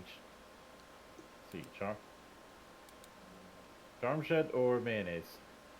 Just making sure that I'm on the right spot. Mayonnaise. Mayonnaise. Alright. Tamashii Nations has revealed release details for an SH Figuarts Shinkocho Seiho Kamen Rider Beast.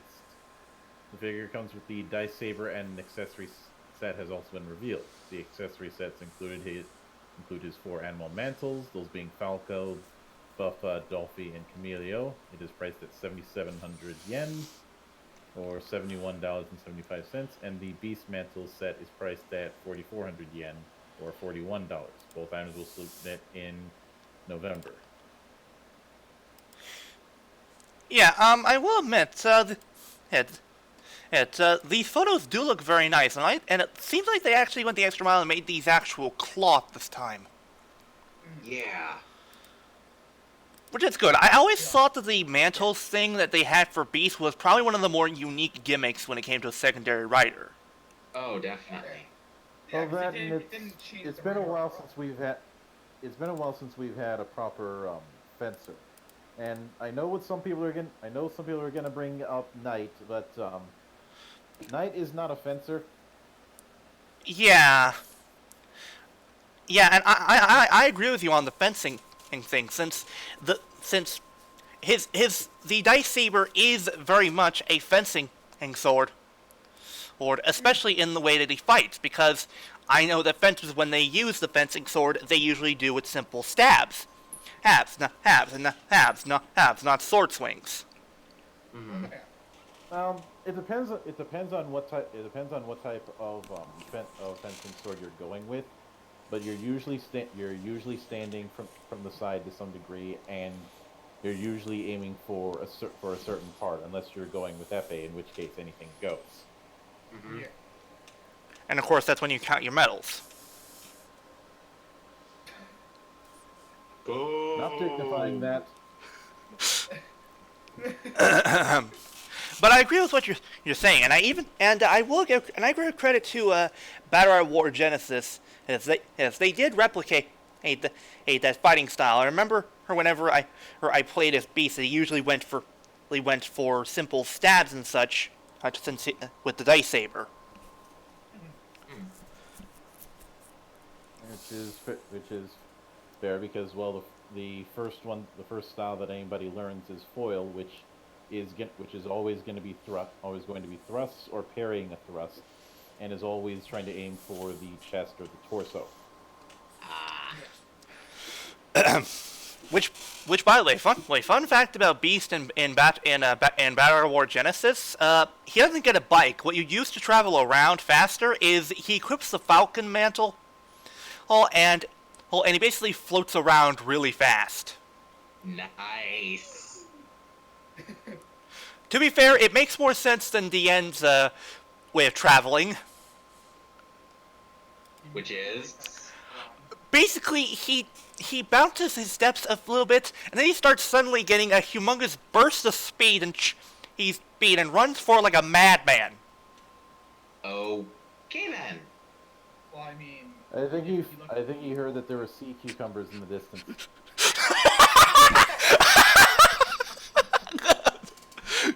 God damn it, Melcher, that was a good one. woo, that was beautiful. Oh my god, okay. No, it's kind of like saying, Chick-fil-A is open for 5 more minutes and then we're closed. You know. Yeah. Hang on. One moment. Let me see if I can actually get a clip for that so I can show you. Let me let's bring it up here. Come on. Whoops. Almost spoiled the slide. Now, I only bring that up because years ago I kind of told a lie to a friend of mine about the place, and he thought he went there on a Sunday. Okay. But seriously, this is a clip from the actual play, some gameplay footage. Just watch for yourself. I'm gonna watch this real quick just to see. It's honestly hilarious to see. Am I the only one who's looking at this and putting Roadrunner music? Beep beep. Is there anything to do that, or you need to hear the Benny Hill theme in the background? Yes, Yakety Sax. Hang on.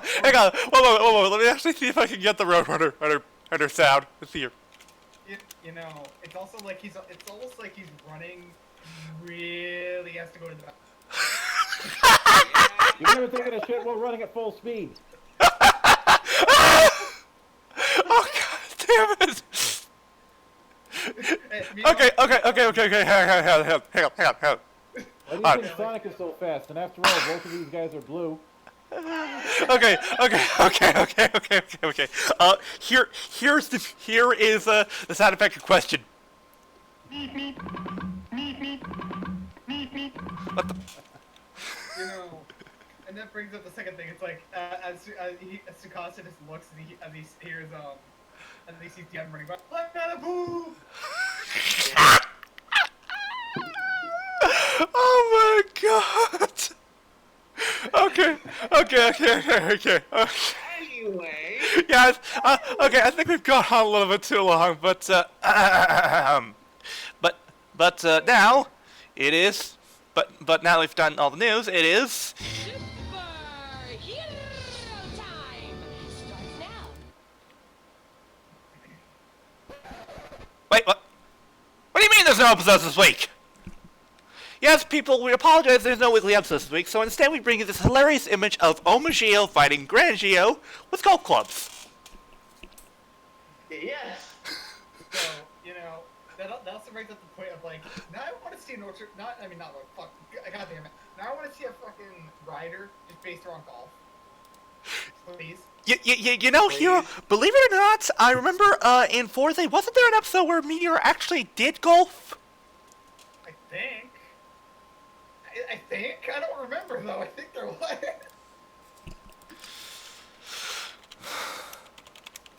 my god. Shit, man. Oh my god. But yeah, sorry people, no weekly episodes this week, so we're gonna move on to our plugins. And let me say this to start. I apologize for getting the plug-in last week. I'm terribly sorry. I'm terribly sorry. We're sorry. To be fair, it's mostly my fault. I'm in charge of the slideshow, so yes, I completely forgot about it. But to make it up for it, we have 2 weekly plugins. That's right, you get 1 weekly plugin, 2 weekly plugins for the price of 1. Yep. Order now while any of this. You are a product of Flex Seal Products. Okay, be advised, we're not actually sending you anything. You won't consent anything. Yes. Disclaimer: we are not sponsored in any way by High Flex Seal Family of products. Yeah. No, we are not. No. We probably never will be. But we're not JonTron. No. Yeah. Ahem. But yes, we have our weekly plugins, and we start with Hang on.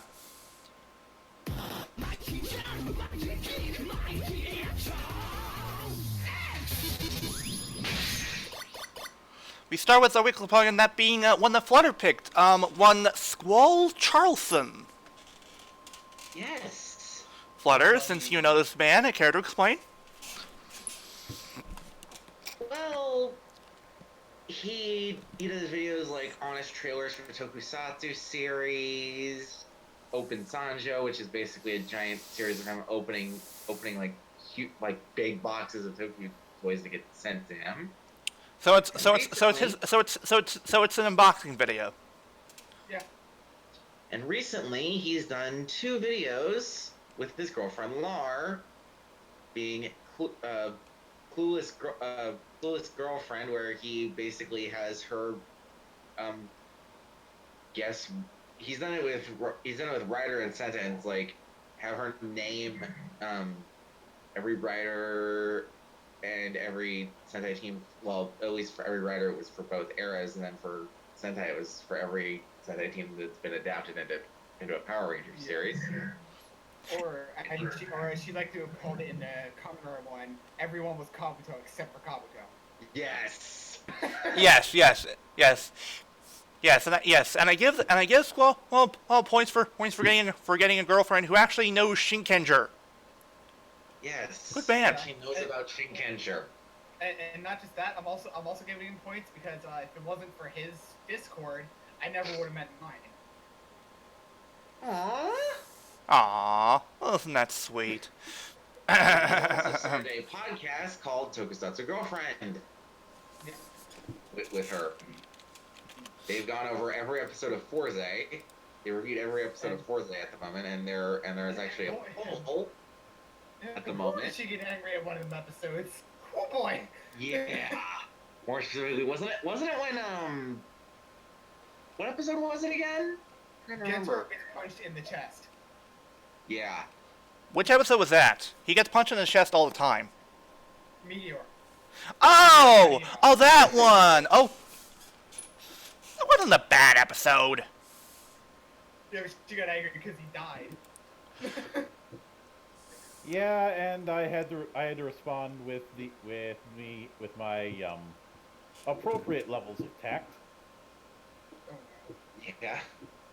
And currently there's a poll. Hold on. In response to the whole thing of getting dying, one moment. Well, real quick, there's also a poll at the moment for the next series that they would cover, be it that they should cover, be it Raptor or Sentai. And hey, who knows? Maybe one day we might have one of them as a special guest. Maybe. Maybe. But in response to the whole thing with Gentaro, this is my response. And nothing of value was lost. I am not sorry. I am not sorry.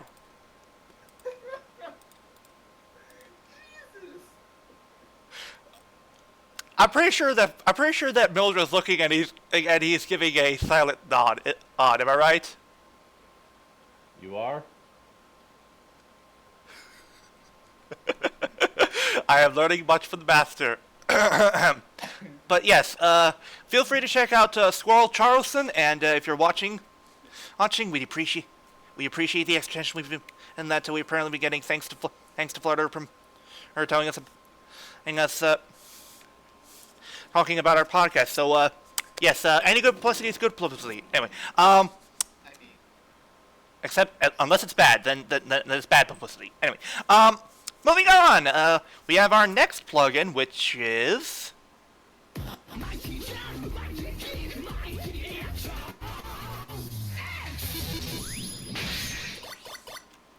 Ashens.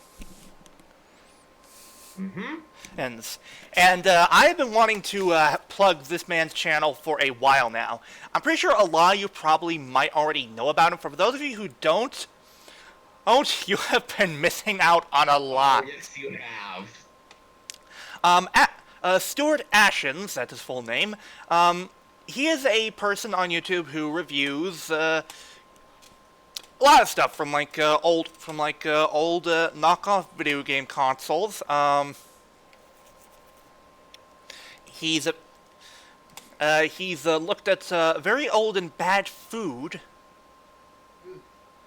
but most especially, he has done videos involving blind bags, wherein one of three things will happen to the item in question, and that is unbagged. If it pleases him, it goes on the shelf of interesting items. If it is only mediocre, it goes to the drawer of purgatory.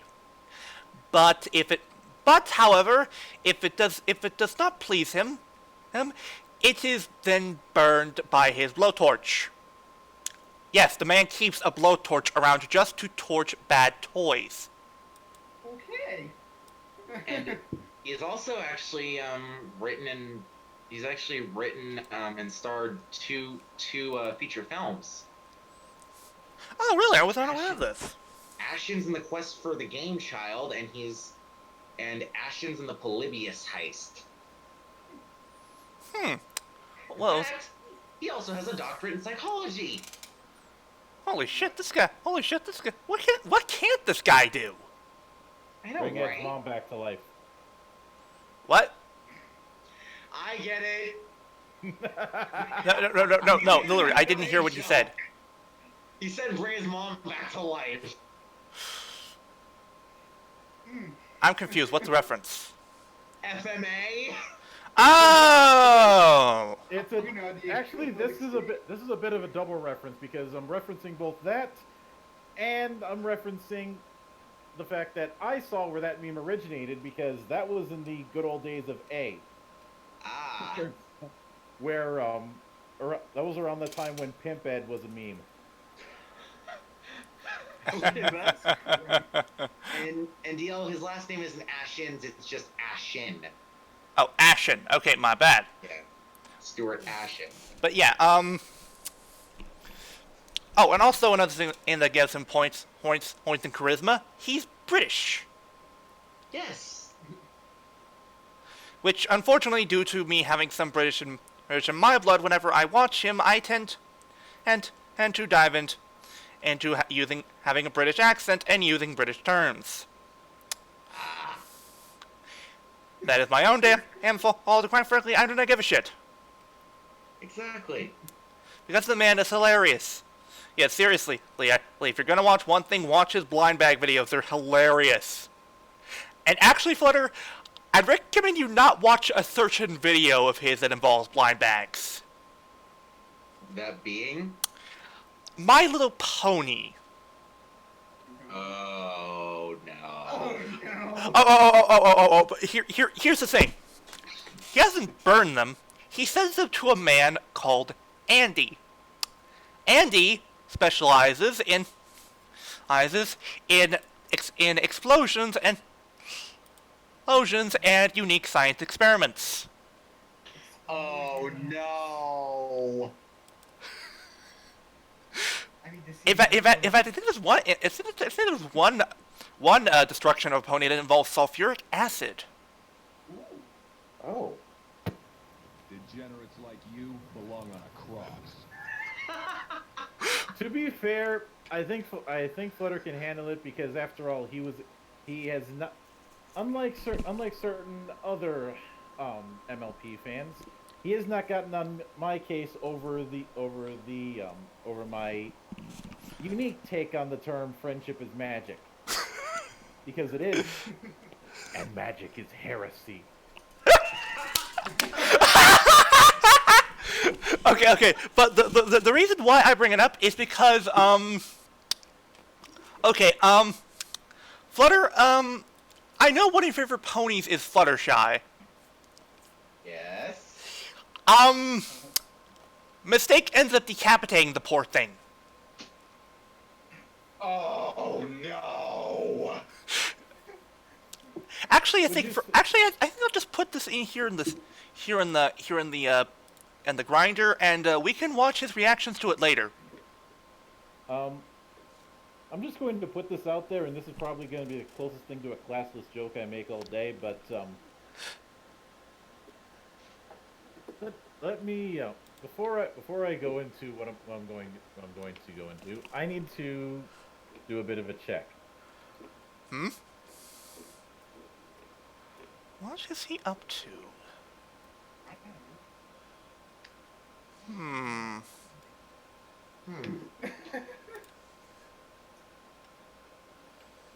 So if this is involving decapitation, and I apologize to good brother Matty for wrecking his native language. Would that mean that that Fluttershy became Paterma timide?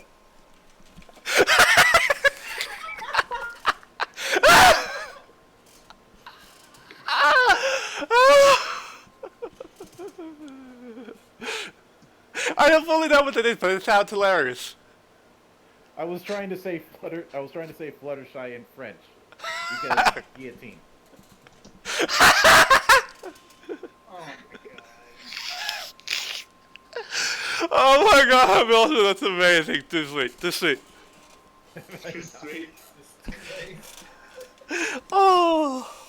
Anyway.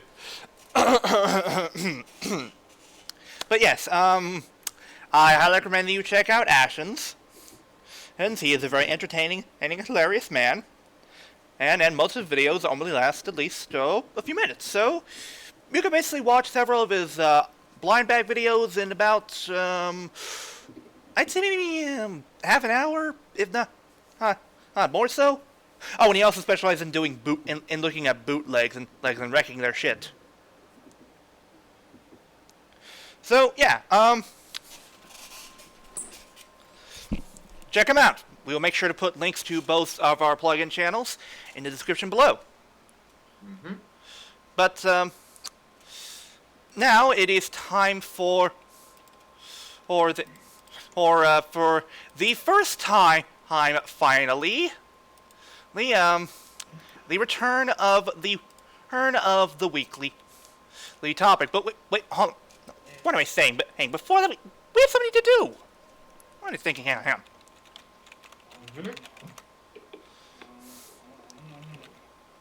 Alright. Why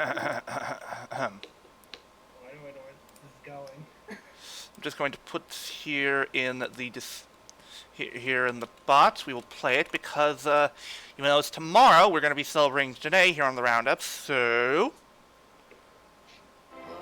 Happy birthday to you.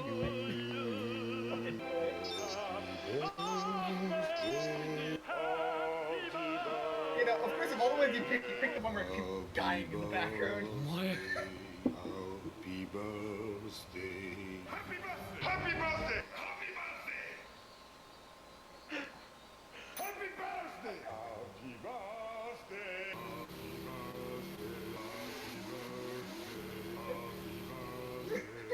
okay, I think I'm going to pick the long one. My bad. Skip the rest, it's fine. Okay. Well, okay. We'll just ignore that one botch, and we'll instead play this one instead. And for Hero, so hang on, one moment. Here we go. This one should be better.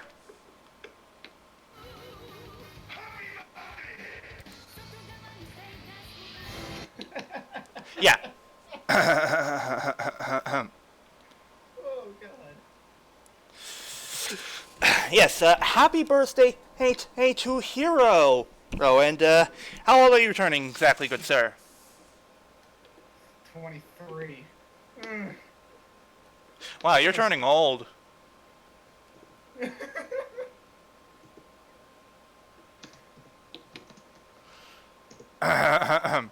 But here's the thing with us here at the Toku Roundup, with official members.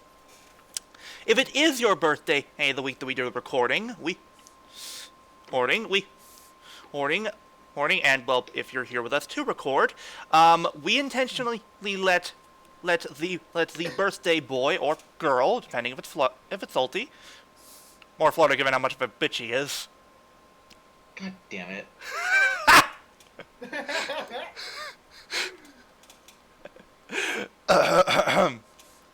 But the thing is, we allow them to pick the topic that we discuss for the weekly topics. Okay? So let's transition to that, because here comes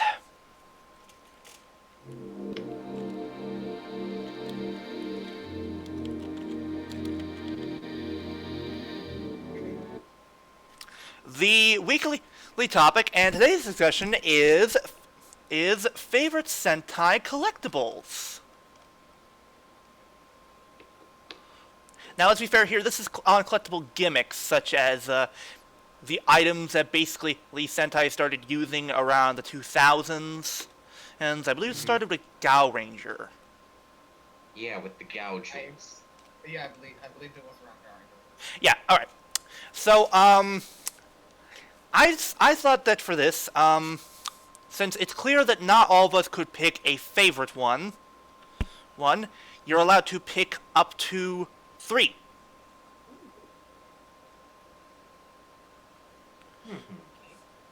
I believe that sounds fair, don't you? Yeah, that's fair. All right then. Since this is the topic of the birthday boy, you can go first. So, Hero, what is one of your favorite collectible gimmicks in Sentai? Well, it probably has to honestly be, even though Garrett was slow and wasn't exactly the best in terms of story, it had to have been the Power Animals, because there was a lot of diversity there. There was a lot of different animals. None were really repeated at all. Interesting choice. Huh. I'll bet you're a little annoyed that some that were shown up in the finale never made it to the light of day. Oh, hell yeah. 100%. Yeah. But good choice. Mildred, what about you?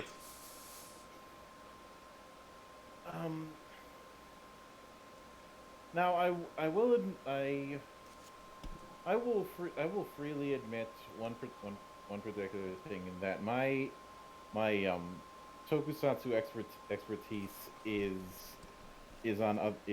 not completely focused on Super Sentai. That being said, I have a bit of a two-way tie, because there's two that come to mind that I'm fond of. You don't have to pick two. You can mention one now and bring up the second later. Yeah. Even though its series was very slow and very confused, I have to have a soft spot for cards because of my background, which means I have to bring up Goseiger. Ah, interesting choice. Nice. And hell, it managed to use a card gimmick better than certain other shows I could bring up. Looking at you, Hyperforce. Ooh, that is some salt right there. No disrespect to Peter and the guys, but yeah, you're gonna keep being my punching bag until I'm dead. Well, there. the thing is, though, is that he made it better red than he did as a blue. No, you don't know the actual story. Here's the thing, Hero. The Zarso brothers, especially Peter, has become Mildred's punching bag the turn of RPGs. That's not what I'm meaning. I was talking about the actor who played the red in that show. Well, that's not really what we're talking about. All right, Yes. but I got no beef with them. I got no beef with them as actors. I have beef with them because he tried to outtalk me when it comes to RPGs, and that's not smart. there's a short list of people whose names can hang with me on that, and his name's not on it, especially when his old D&D experience is on the more recent stuff. Also, fuck the WotC. Exactly. But the second one that I want to go with, and this might seem a bit strange, but Shinkenger. oh, that was actually going to be one of my picks. Actually, yeah, I like the Hedon discs. Mostly because I know exactly what Shinkenger was referencing. What was it referencing? Now I need to grab some so that I have the what is so that I have what it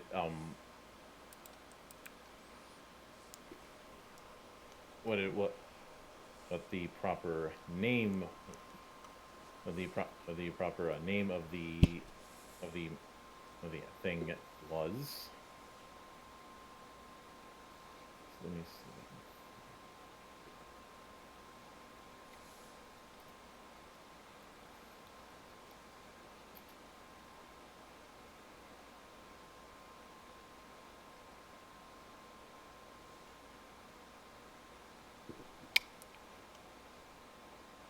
Because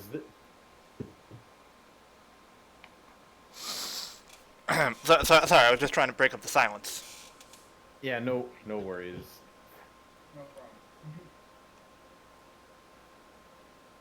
I'm just kind of eating at the same time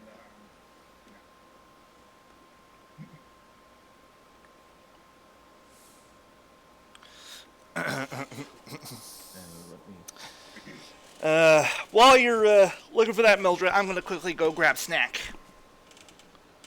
Be right back.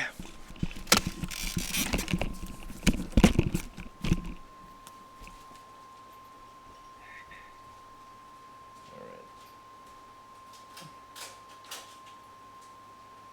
Because whoever I would have thought it was in the Ranger Wiki, but whoever is managing the editing on that thing is doing a sloppy job at the moment.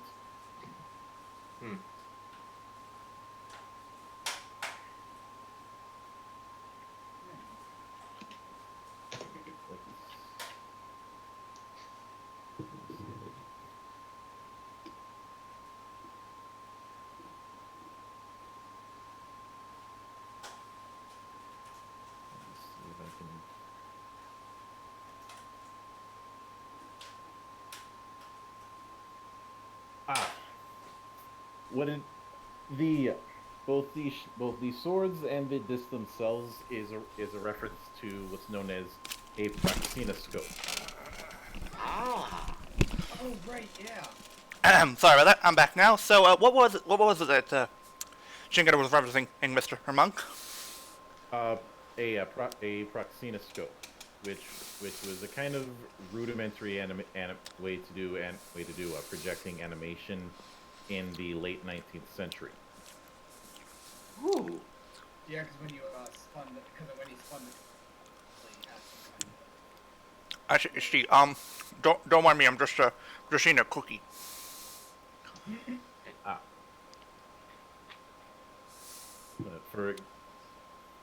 That is what you're seeing in the grinder is an illustration of a praxinoscope. Ah, yes. I love that effect with the hidden discs.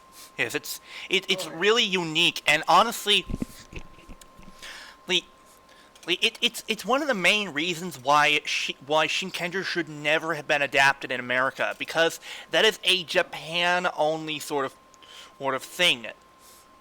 Hey, not many people over in the States are gonna get the joke. Yeah, no. Now, this Barely anyone's gonna now understand.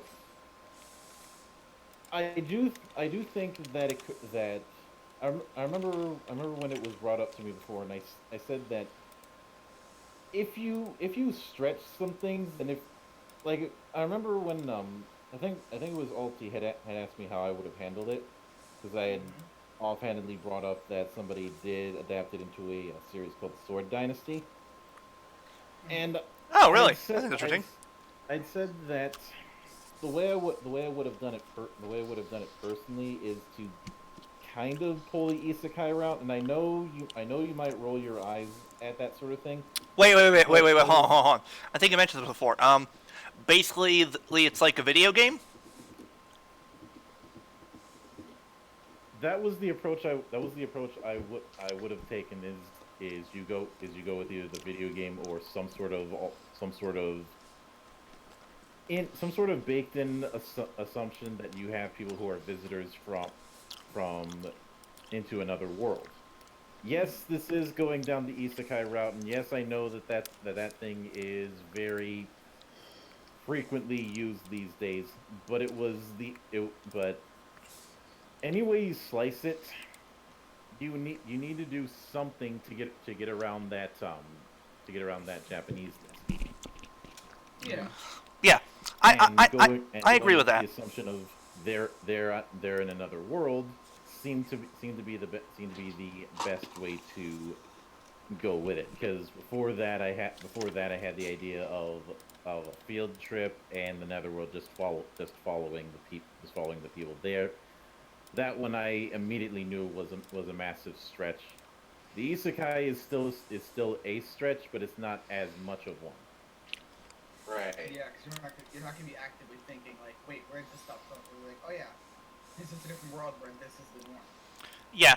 Yeah. What I think also makes the hidden discs stand out is how unique in design some of them are. Like, for example, one involves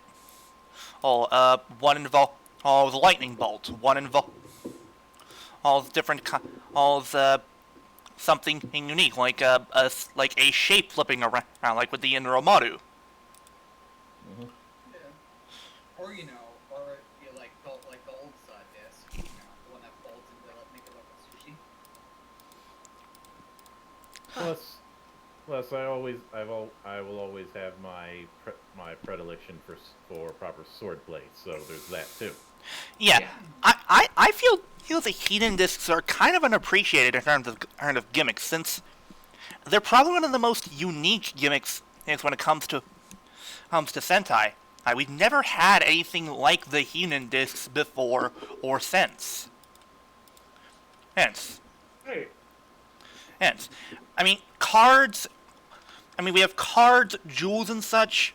Yeah, those have been done in other anime before, but a disc that spins with an animation and shown when it's on the Shinken Maru. That's distinctly unique, Yeah. and it's why I have a large appreciation for the hidden discs.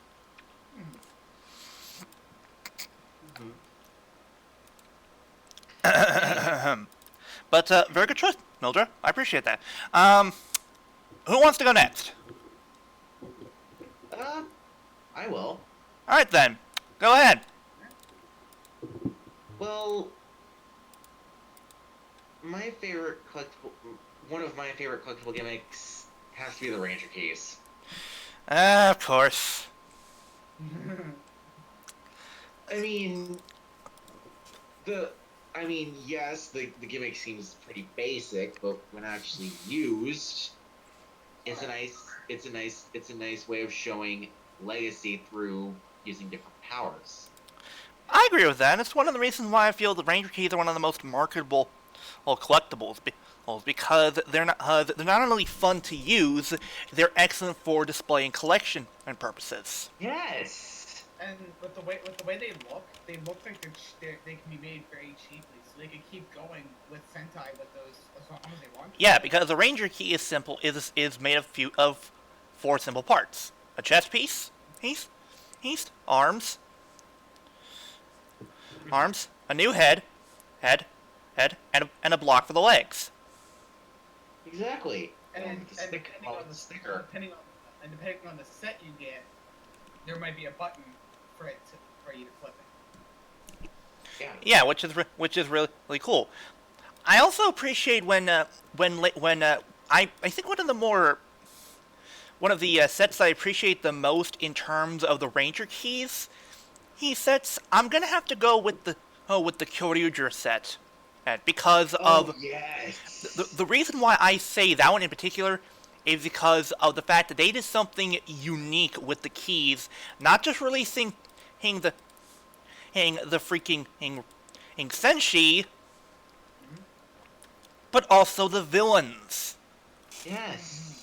Granted, we didn't get all the villains, but let's be fair here. Do you really want a Ranger key for Ice Rondo or such like that? I don't think so. No, not to mention, they also released a unique secondary gimmick with the Kyoryuger Ranger keys as well. Yes, a small little sound box. It's basically in the shape of a cylinder. And they're cylindrical. And you also need to bring forgetting the slight entrance they made the Kamen Rider too with the O set. The O set is cool and all, but let's be fair here. The villain keys are probably more special because it's something is never ever gonna happen again. Oh, yeah. The Metal Hero keys too. Here's the reason why I say the villain keys are more special. Because the thing with those Ranger keys is, if another Taisen movie happens, they're gonna make keys for it. Right. Yeah.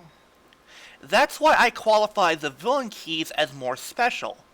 Because it will never happen for another set of villains. And honestly, of all the villains to get Ranger keys, I honestly feel the Dead Boss deserved it the most, since all of them were very unique in terms of generals. And they released some of the best ones. Chaos, Lakiro, Aigaron, Dogold, the Candelira, of course Death Ryuger, and of course the best one of all, Andolph. Yeah. Which honestly, obtaining the villain keys is probably one of my personal holy grails, because I honestly would be proud to display these on my shelf. Because of how distinct and unique they are. It's honestly a shame we don't get villain keys for others or villains in Sentai. Yeah. Right. Like, no love for any of the okay. Here's a question for you guys, since we're talking about Ranger keys. If you were to pick one villain faction from Sentai to get a Ranger key set, which would it be?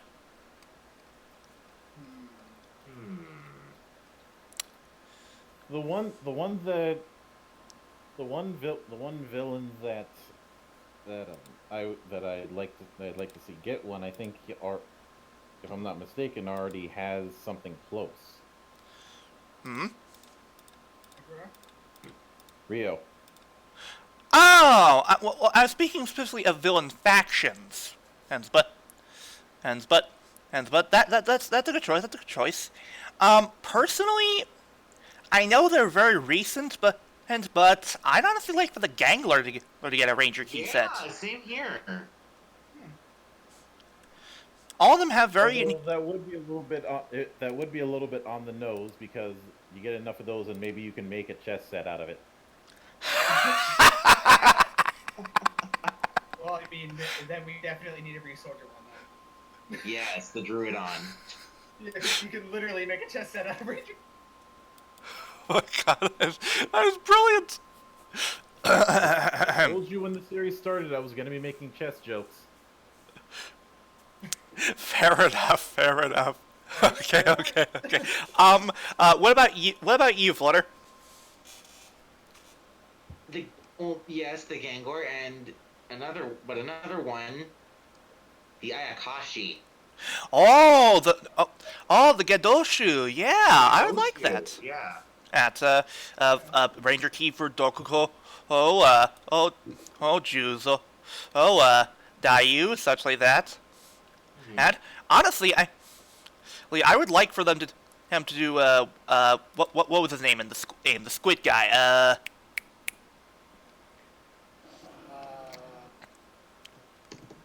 I don't remember his actual name, but all I remember is it was just Tentacle Face. That's all I remember. Tentacle Face. We'll call him Tentacle Face. I'd like to see Ranger Key for him because of his short stature. Dokoku Chimatsuri. Or no, I was gonna say that's the bloody main villain.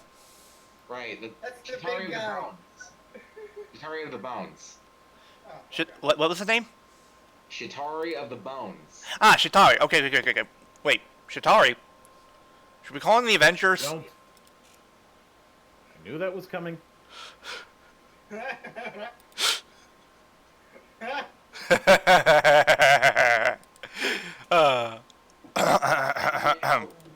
be back, guys. I have to go to the store. Floody, you do realize that we might have to wrap up before you get back, right? And he's gone. And there you go. That's fine. Okay. Hey, all right. But I'd like to. Anyways, since I'm not going to be here for the rest of the week, the topic, two more of mine are the Reeve Souls and the Trigger Machines and the Dial Fighters. Damn, you stole one of mine. Well, screw it. I can always talk about them in your place. Yeah, Go ahead and do that, DL. All right. But real quick, I want to finish this up. But I'd be interested in see them tackling Shitari's short stature with Ranger Key, since the last time they did that, they had to do it with Usada, and Anaton with the Go Buster keys. Yeah, they did it differently where it's like the eye bit was up where the legs were. It was just flipped upside down. But finishing up here, Hero, what is one villain faction you would like to get a Ranger Key set? I don't really remember the name of the faction, but the one with the one from Jetman. Oh, the Vyram. Oh, that actually sounds legitimately interesting. I'd actually like to see that. Yeah. Because they had some of the most interesting set. It was the most interesting set of villains, but they all had separate motivations. They were all Yeah, you had Maria, you had Radigu, you had Trans, who eventually became Tranza, you had Gray. You know what? Yeah, I honestly would like to see that. Honestly, I'd like to see that more than the Gangler set. Yeah, that would be a really cool way to respect Jetman. Technically, Maria shouldn't have technically in there, because she kind of went into space, kind of died. Still part of the Vyram. Somehow. She was sucked in the one place not covered by capitalism, space.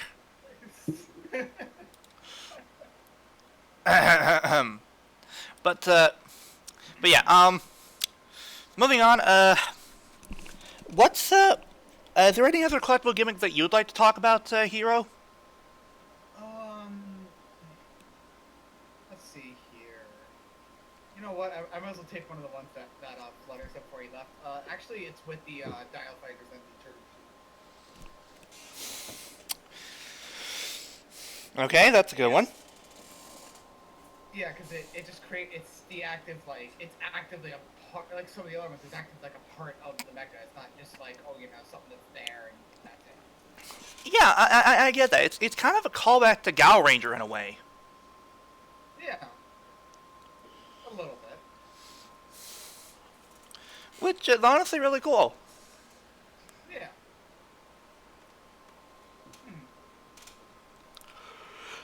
I think what also helps with the dial fight and the trigger machines is the thing with the gimmick involving the triggers and the dials. The fact that you actually spin the dials and pull the triggers to activate action functions. Oh. That brings up one thing that I don't like. There's one thing that I don't like about trigger machines. Since when were they able to Since when were they able to lock safes?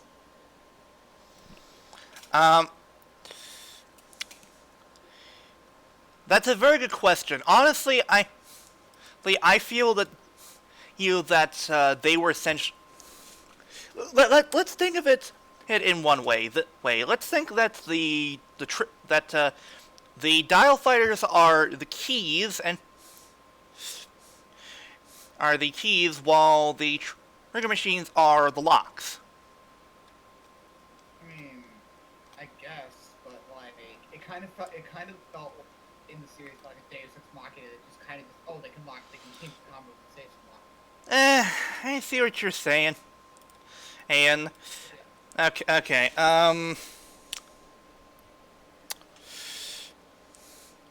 I think that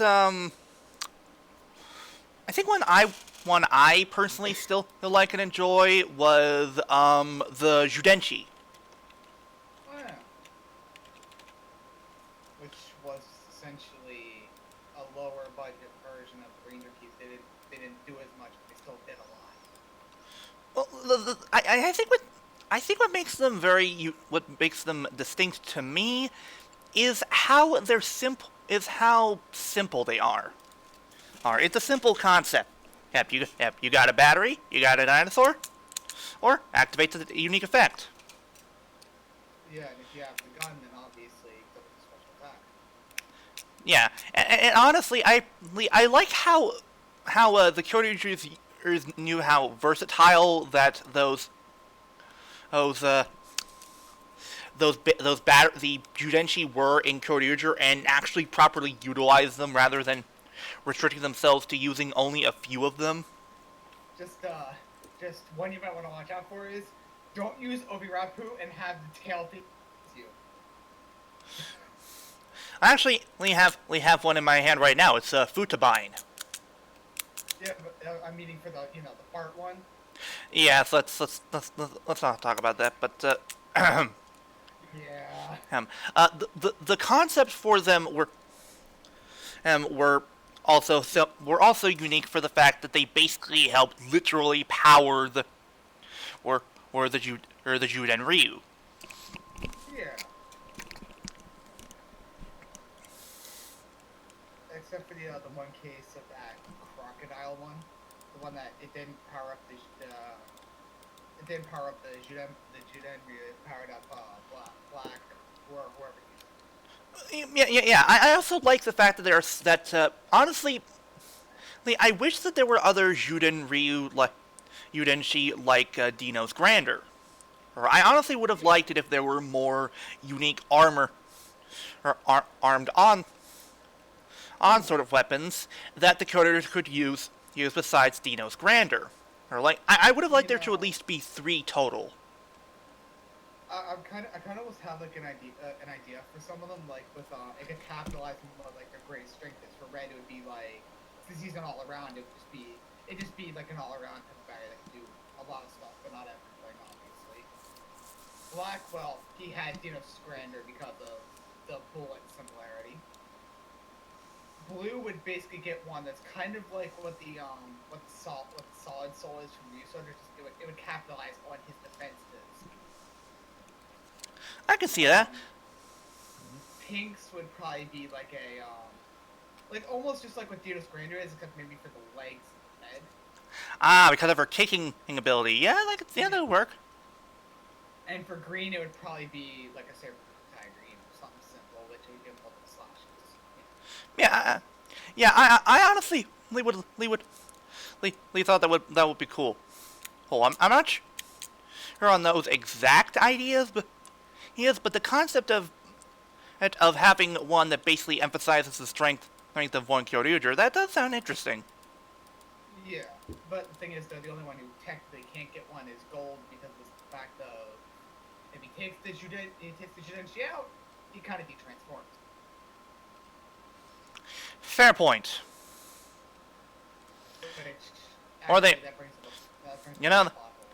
Or they could have maybe at one point maybe released like I don't know, some sort of upgrade, to where it could basically be a Judenshi that basically goes in the Gabarich rechanger's mouth, where basically it's like a mouth clamp that goes over the head and and basically has a handle on top where actual Judenshi can go and where it can actually bloody read the fucking things. You know, and that brings up the plot hole of how did he use what was that soul called that, well, not the soul, fucking, what was the Judenshi called that copied people? Futabine. Yeah, Futabine. How did he use that? How did Gold use that? I'll give you a simple answer. Muffin button. Muffin button? Yes, muffin button. Because that is the only explanation you're ever going to get. Yeah, you're not gonna get an actual explanation. Ever. Or, hold on, one moment.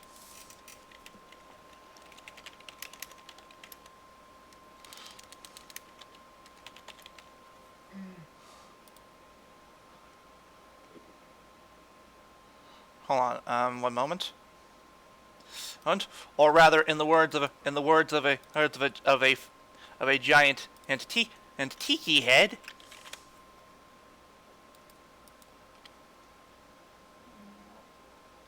There's a simple explanation for that. Damn it, Gosei! You know what the worst part about that joke is? I was making that joke before I came here. Funny. So it just kind of worked. But, the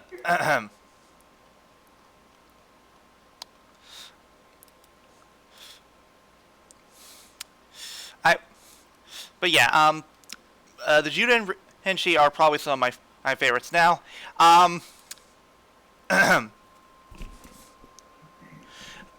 Now, this technically would be the part where we would end things, but I have an idea that since Mildred's here that we could do.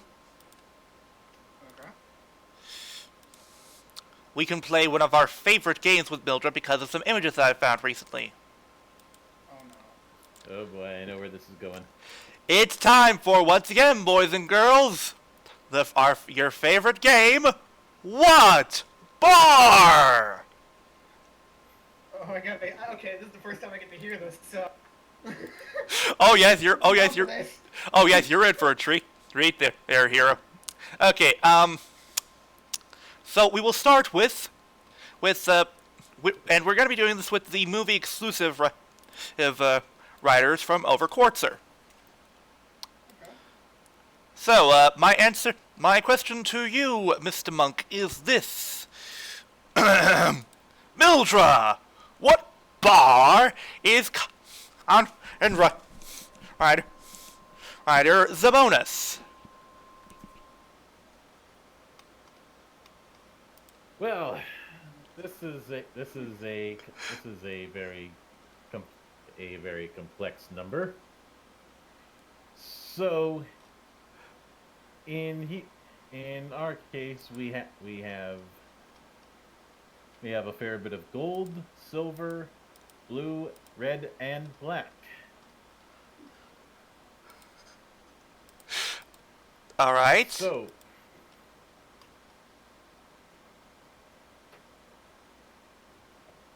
he is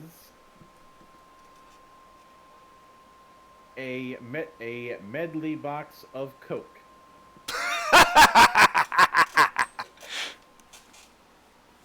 Okay, what else? He is He is also what would happen if Gotham by Gaslight discovered Kamen Rider Build. The worst part is I was gonna bring up that I saw some build elements in that. And you're not wrong. Okay. Anything else? He is Owlman. Oh my god, I can see it! You know, just to add on to this a little bit is, I also see a little bit, he also seems to be able to discount Kiva armor. You know, It's all on the shoulders. I can see Yeah, that. it is. I can see it, yeah.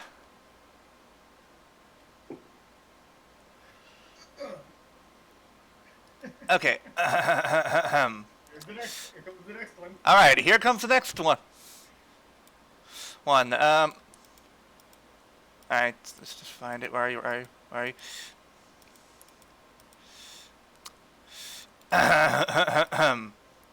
Mildra, what bar is Kamen Rider Barks? Well, because of the name, he is a root beer.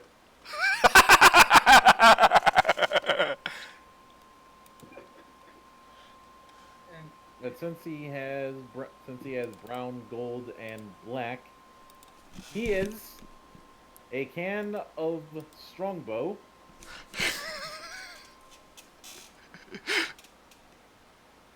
He is also a he is also a medley can of bar for those watching in the UK.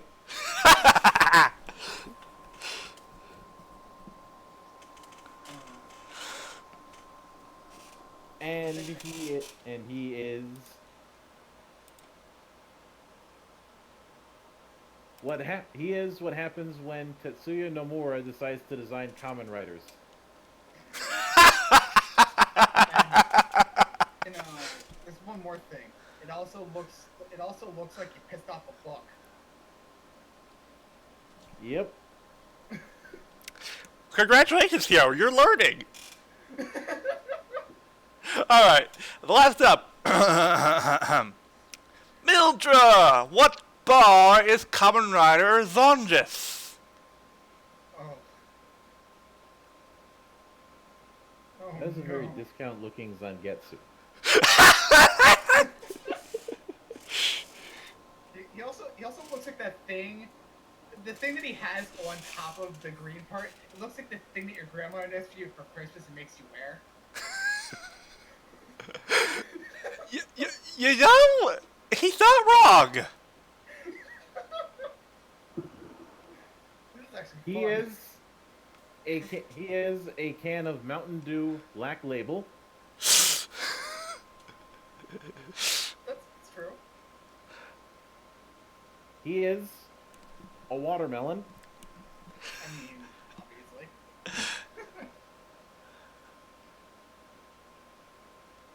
And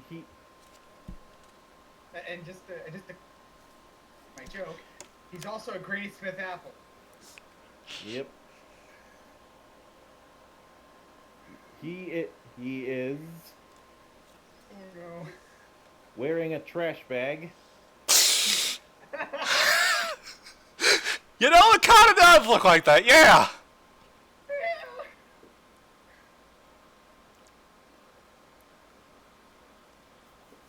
Okay, what else? You know, the way he's standing, it looks like he's just in the barber and he's very displeased with the cut he got.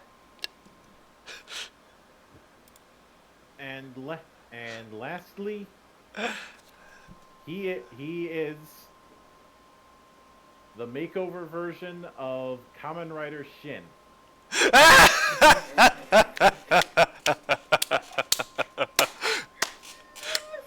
Wasn't that fun, folks?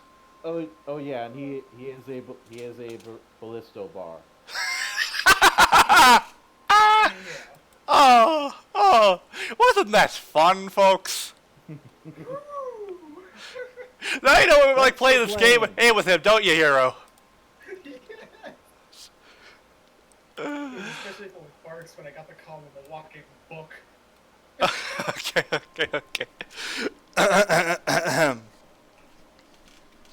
But now it is time for the keyword puzzle this week, and this week it was actually Flutter's pick. Now the thing is Mr. Hero what I'm going to do is I'm going to be playing the keyword puzzle music in the background. You have until the music ends to guess the answer. Hey, don't look in the box. The channel's not technically cheating. Well, you can't. Here's the thing. I can't really play it in the bot. Oh. Now, the music lasts at least 30 seconds. Now, what I'm going to do is I'm going to list the keywords, and then I'm going to play the music at the time limit. All right. Kensei始めるか。一つ目のキーワード Cursed。二つ目のキーワード Half-breed。Before you say anything, hang it's a compound word so it counts. Okay. 最後のキーワード Organs。And the music starts now.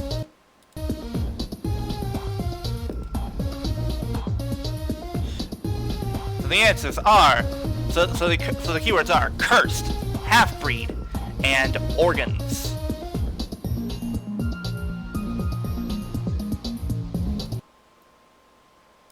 Oh, wait.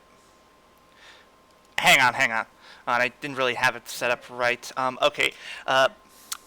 Let's try this again. But yeah, the keywords are cursed, half-breed, and organs. Now the thing is, here you have a grand total of only 3 guesses. 3 strikes. You're out. Okay. Now real quick. Let me log into Spotify.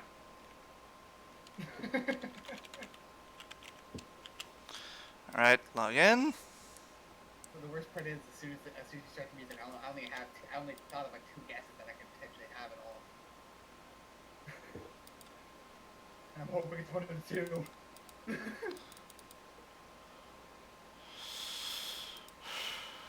Oh, bloody hell.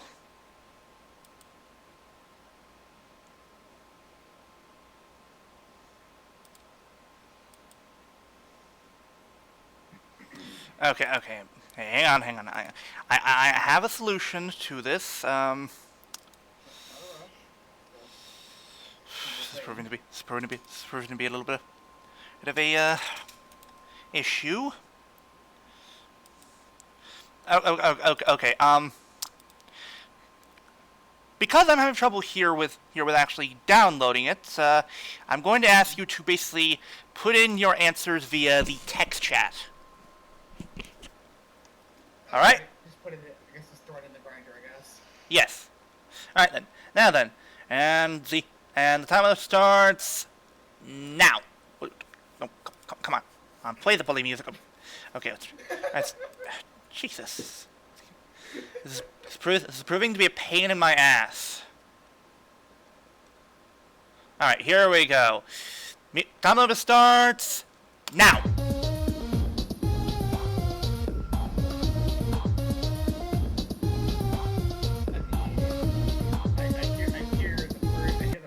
Things and I start thinking, and I don't think I'm anywhere close. Okay, let's see here. Gonna have to open up the phone so I can see it because I can't close the bot stuff without ruining stuff. Let's see. All right. Your first guess is no. It is not Kiva. So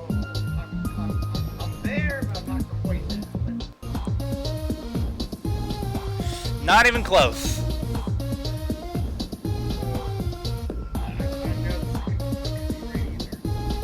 What is do you have a second guess? Amazons. No, that is not it either. Mildred, do you have any guesses? Or do you not want to play?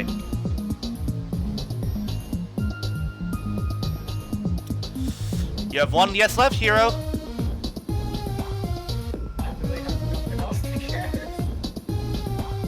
Alright then. Then, I am sorry, hey, Mr. Hero, but both of your guesses are wrong, but, hang on.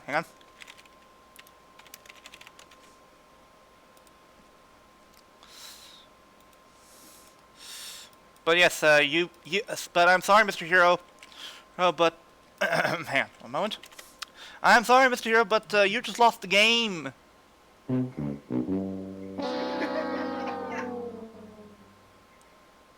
Oh. I'm assuming you have no guesses as Mildred?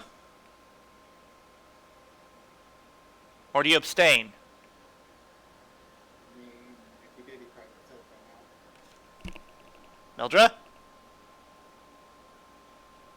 Mildred? Sorry, I had my mic off for a second. It's probably not Nataku, so I abstain. Alright then, for those of you in the audience, you have 3 guesses. Has figured this out. You have until the following Saturday, or day, but that means Friday at midnight to guess it. Feel free to put in the you must put in your answer in the comment section below. Oh, but that is going to do it for us this week here, folks. It's time for the sign off. Hero. Yeah? Oh yeah, sorry. I'm not used to going this. Well, I am your Savage King, and, well, don't really know what to say here still, so, but I'll figure it out in time. Alright. Mildred? My name is Mildred. I am your gaming monk. Stay fucking frosty, everybody, and fuck the Watt scene. Alright. And of course, I have been, and your kindness, the most beloved overlord and brutal god extraordinaire, Diabot 2016. Reminding you that I'm just a passing by Toku fan. Remember that? And if you have to pay, if you have to pay at least 80 or so bucks for a toy set, that really should be mass retail, just don't do it. And also, if you see someone running at super fast speed and it looks like they need to go to the bathroom, just don't bother them until they go to the bathroom. They probably really need to go. Get out of the way. Yeah. Get out of the way. They probably really need to go, and they probably might run you over. Exactly. And I'm not even kidding about that part that if DN actually charges into someone when he's in that running animation, he actually hurts them. I'm not even joking.